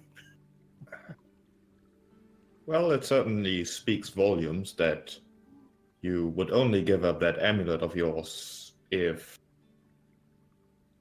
you think I beat you in chess rather than giving me that amulet of yours to keep me alive in the Underdark. Your priorities are very obvious. So just what if what I really wanted to was give you a year's worth of apprenticeship, Gesh? Seems like I rather well accomplished my goal, didn't I? Implying that once we go down into the Underdark, we are going to make it back. Shrugging says, well, for that I already give you all help I can. You have the harbor's full support already. No need to bargain for that. Well, that at least is good to hear. Says, there shouldn't be any demons here. There's only evil in those things. No, we can agree on that. The chess here is for a little bit of sport. Might as well, right? Well, quite frankly, it's good to have some distraction about this whole mess. I do consider myself rather determined to stop whatever's happening, and I do have to say that I very much agree with Battlehammer's plans. But quite frankly, some procrastination is very desirable before we head out. I rather think there's a lesson in chess as well. It's a game where you cannot beat someone who's much better than you. At least, it's not very likely. Except all the rules, which can't say I will disapprove. Well, considering, perhaps assuming that life is a bit like chess, everyone would do well to cheat. You're not It would be foolish to leave it up to one's skill if there are ways to improve one's skill. Even if it isn't entirely rules legal. It all depends on your perspective and on whether or not you think it is the right thing to do to win. I don't think when dealing with demons, morality is quite the highest priority. In fact, think it is. Knowing that you're morally right to oppose them, doesn't that do anything for you? I would rather succeed with questionable methods than fail while having a clear conscience. He shrugs and says, you will replace one demon with another. If it is still considered a victory, then perhaps.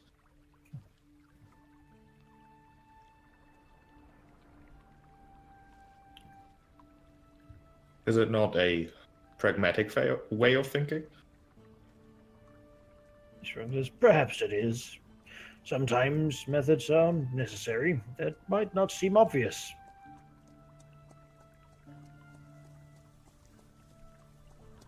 Irregardless. Anyone else fancy a match? Oh, are we there with him? I presume so. Sure. We're gonna give it a go. No, I'm fine. Liam's Sure. not here. He's not here to anger the Archmage. He's Or perhaps we could make our game a best of 5. just Yeah. a 5. If you lose again, that's it. You think you can do that? No. We're just gonna have a go and try because it's fun. Sure. Also because he has Jack of all trades, so even though he's not proficient, he gets a +2 to his check. He's done He's heard something of kind chess. of like chess. Yeah. Yeah. I heard of I've this. played a few games, so I can pick up the rules quickly. So let's go do that then.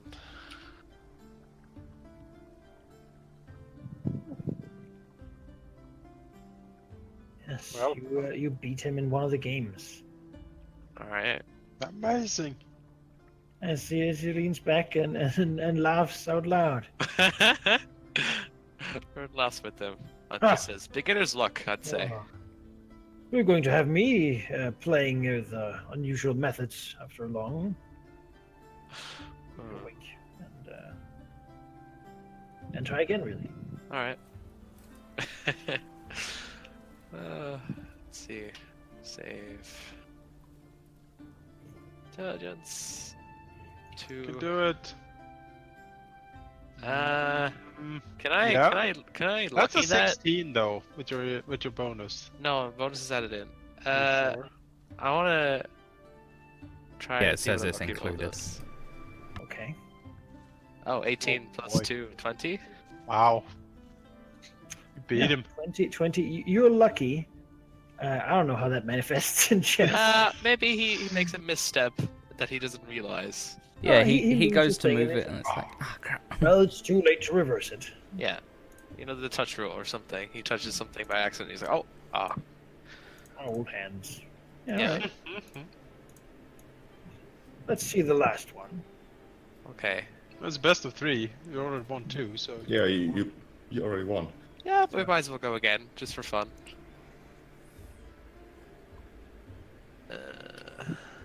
I don't think you can beat that. Okay.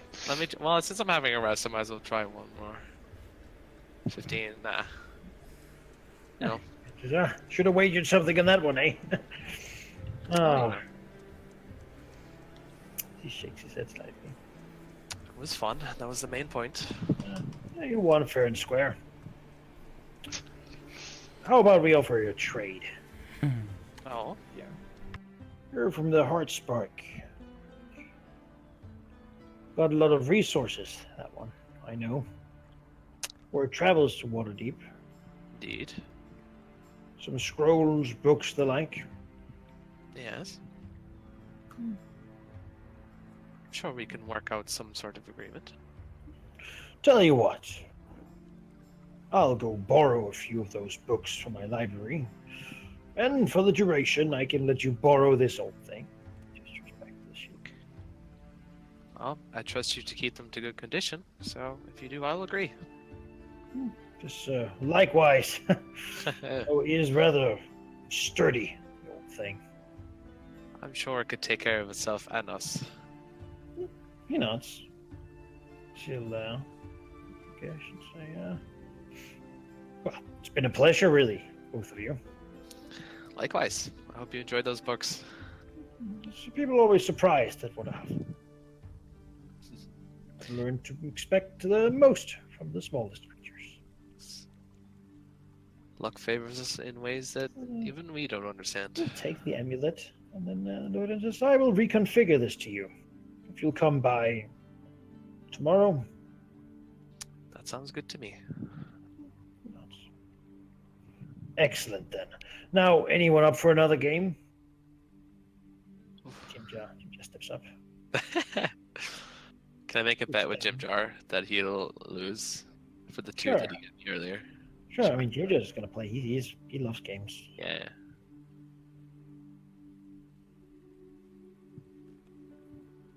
They play. Jimja loses. Salvin hasn't played with him before, but he just seems to smirk at Jimja and says, you let me have that one. And then he takes out a gold piece and pays the bet off. Uh-huh. Oh, Jimja, was it? Looking at Jimja. That is your real name? Perhaps you fancy a bet.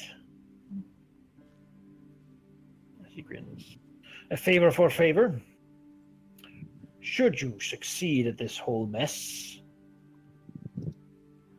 well, I will offer you quite the favor. Should you not succeed at this whole mess, then you will subscribe me a favor. He raises an eyebrow. She says, wouldn't that just make you not want to help us? He shrugs and says, I have already thrown my support in. What more can I withdraw?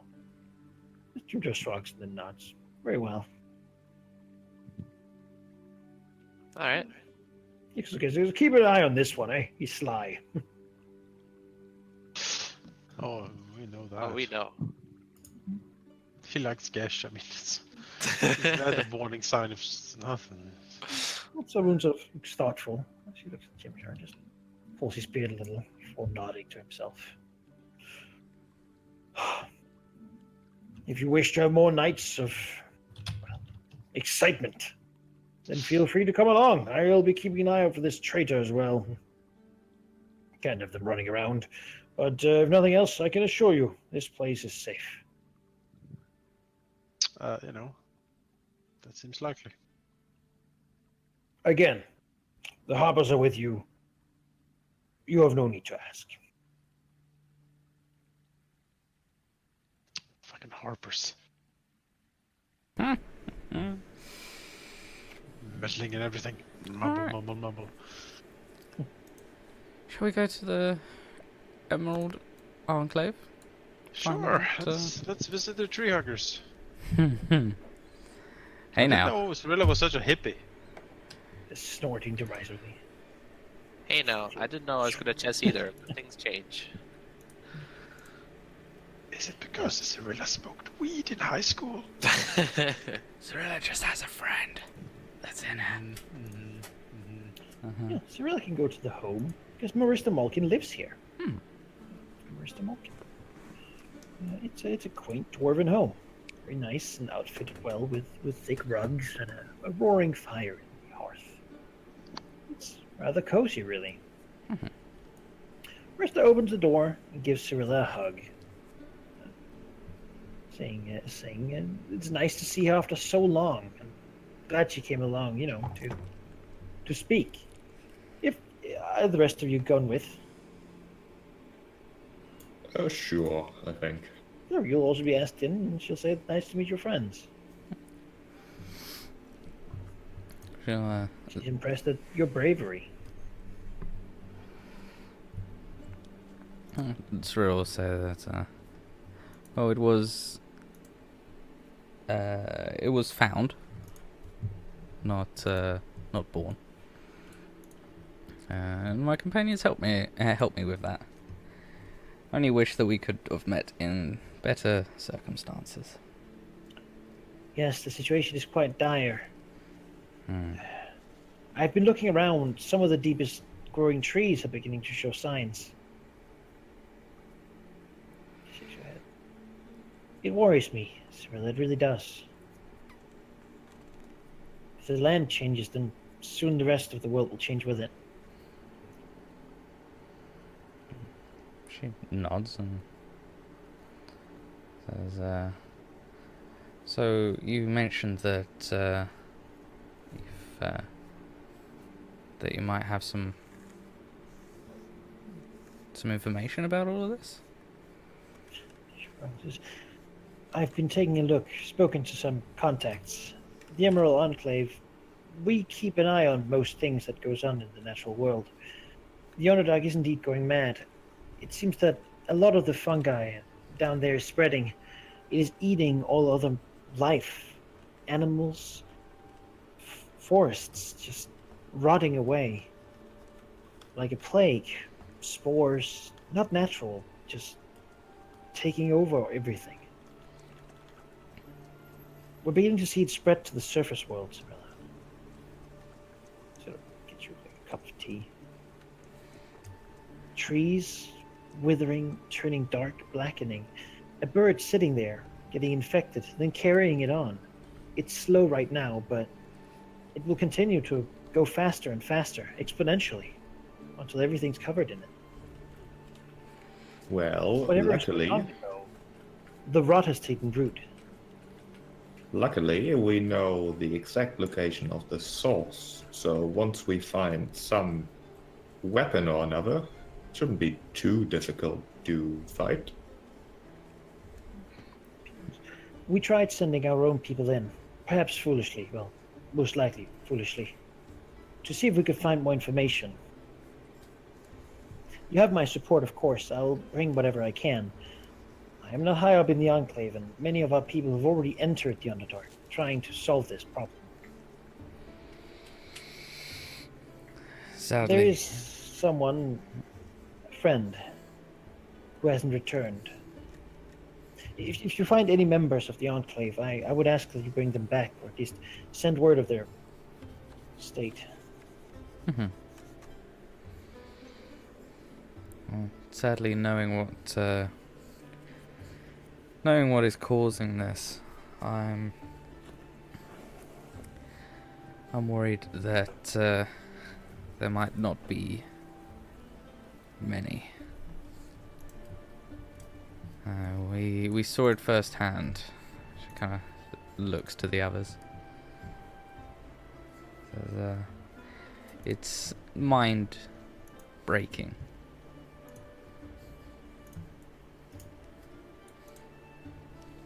But His name is Sladis Vadir, a druid. He went from here.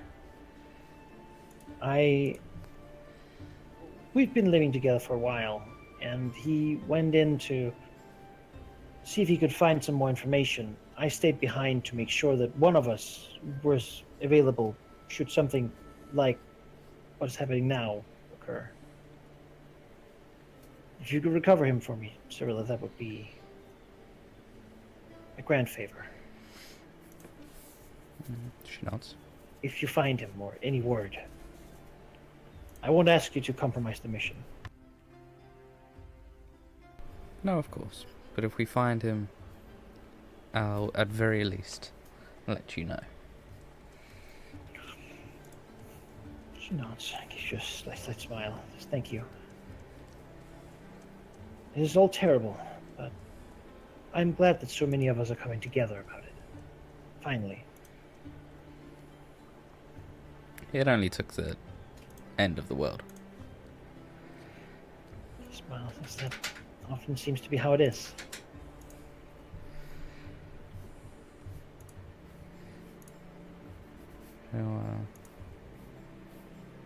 She'll smile and says, other than helping you, or finding this druid, is there anything else that we can help in the city before we leave? I don't really know. I don't stay here much. I go out. You know me. Shouldn't. I just, well, I'll be sending some of my people with you, if you'll have them. Good scouts, all of them. Experienced. Take care of them. It's dangerous down there, but I just hope that we can all make it this work and save the world. Crazy as it sounds. Oh, Cyril nodded and say, if we can, if we can manage this, any help will be grateful, I think. That's what I thought. Yeah. Well, on that note, I think Cyril would just try and enjoy the company of an old friend. Yeah. We can change topic to something less business and just Yeah. talk about old times, perhaps. Mm-hmm. Memories. Good We can night. laugh about. Big fun. We'll spend the rest of the evening doing that. Yeah, I think so. Or you can go home to your room, take a rest.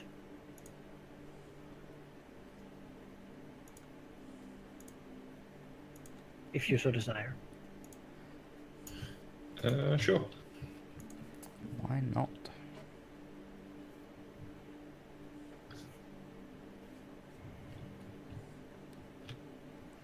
Anyone else you wish to talk to on the next day?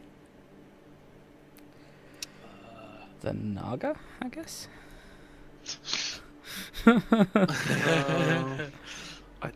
I mean, that takes care of Harper's and the Enclave, but we still need to somehow convince the Lord's Alliance and the Gauntlet. And I mean, I'm sure that the Lord's Alliance is covered. Really. I don't know about that. I don't know. We have two lords on our side, which will be Bruenor and Neverember. Mm-hmm. Yeah. But Well, this dude, who yeah. is supposedly representing Waterdeep, who the fuck knows? I don't know. I don't think I'd be able to talk to him. I'd just get pissed off and probably just leave. Again, Cyrilla, I mean, she's It's a Cyrilla effort, yeah. I She's mean, a I'll princess, and I mean, Yeah. I'll come with as a yeah, public we'll come representative. with so we can like impress him or whatever. Yeah, sure. But, I think Gesh might be the one who Yeah. Oh, could. Yeah. You could pull on You say for someone with high charisma, he's not very charming. Charisma is force of personality. Yes. Like Gesh can be very charming if he wants to. He just usually doesn't because, it's more fun. Whether or not you like the personality is just very forceful. That's all. Dude. Yeah. I'm not sure that's. The people that are still around, certainly that you go talk to, would be Davra, representing the Centarim, Oh, that's someone Gesh wants to talk to, definitely. Lord Aravian, representing the Lord's Alliance, and Sir Laniver, representing one of the Gauntlet. Oh, if we're gonna do the Order of Gauntlet, then Fargus is gonna wanna give over. I Yeah. feel like Roland should be present for that one because that's a Yeah. conversation about Yeah. Something that he owns. and things shit. in his I possession. mean, it is about time. We could certainly shut it down here for today, or we could do another one. Because I think we're gonna miss you next time, Jules. So Maybe I don't know yet. okay, but if there's someone you really want to talk to, then I sort of really want to talk to the Zentarum person. Oh. I don't necessarily do. Mhm. I'm also incredibly tired, but if Gash wants to go and talk to Centaurum, you know. I'm high on energy drinks, so Yeah. I I'm wish- falling I asleep wish over we here. all are. Give me some of that energy, sheep. I mean, we could certainly. It makes sense to wait, so that we have the most possible. The Jonas is really tired anyway. I feel It's like it'd fine. be for the Whatever, best, yeah. whatever Jonas has to Then do, perhaps he won't we have to. should. Then perhaps we should cease it here after these meetings. It's a bright morning. Well, as bright as it gets underground. Haha. You know, Doesn't in the Gauntlet Grim ancient have like city of Gondor. they don't have like a incredible series of mirrors to reflect sunlight down here. Not quite. Generally, it makes sense if people sleep at different times, so forges and factories can always be working. People Sure. can fit their sort of schedule to time that things are available. Of course, that's not a problem right now because there's just not enough people. Hmm. Real estate is cheap. Buy now. Maybe we'll invest our fame in Gauntlet Grim. You know? You could become a guild. I mean, I could. The happy friends or whatever it is. Yay! Merry companions, Happy damn it. friends. Joyful companions. It's a big picture of Gash smiling with a thumbs up. Mhm. Yes. No! Yes. Yeah. A lot of talking. Hmm. So much talking. But, I think we had a good time. I think I missed this. Too long. Talking is it's nice to have a slower session at times. Yeah, I think so too. It's a lot of what role playing is about. It's hard to do without talking. As it turns out. It's fine. I won a chess somehow. By luck, halfling luck. You beat the Archmage. You can No, rub no. that in Gash's face for all Yeah, eternity. no, I didn't beat Getch, okay? Yeah, exactly. Oh.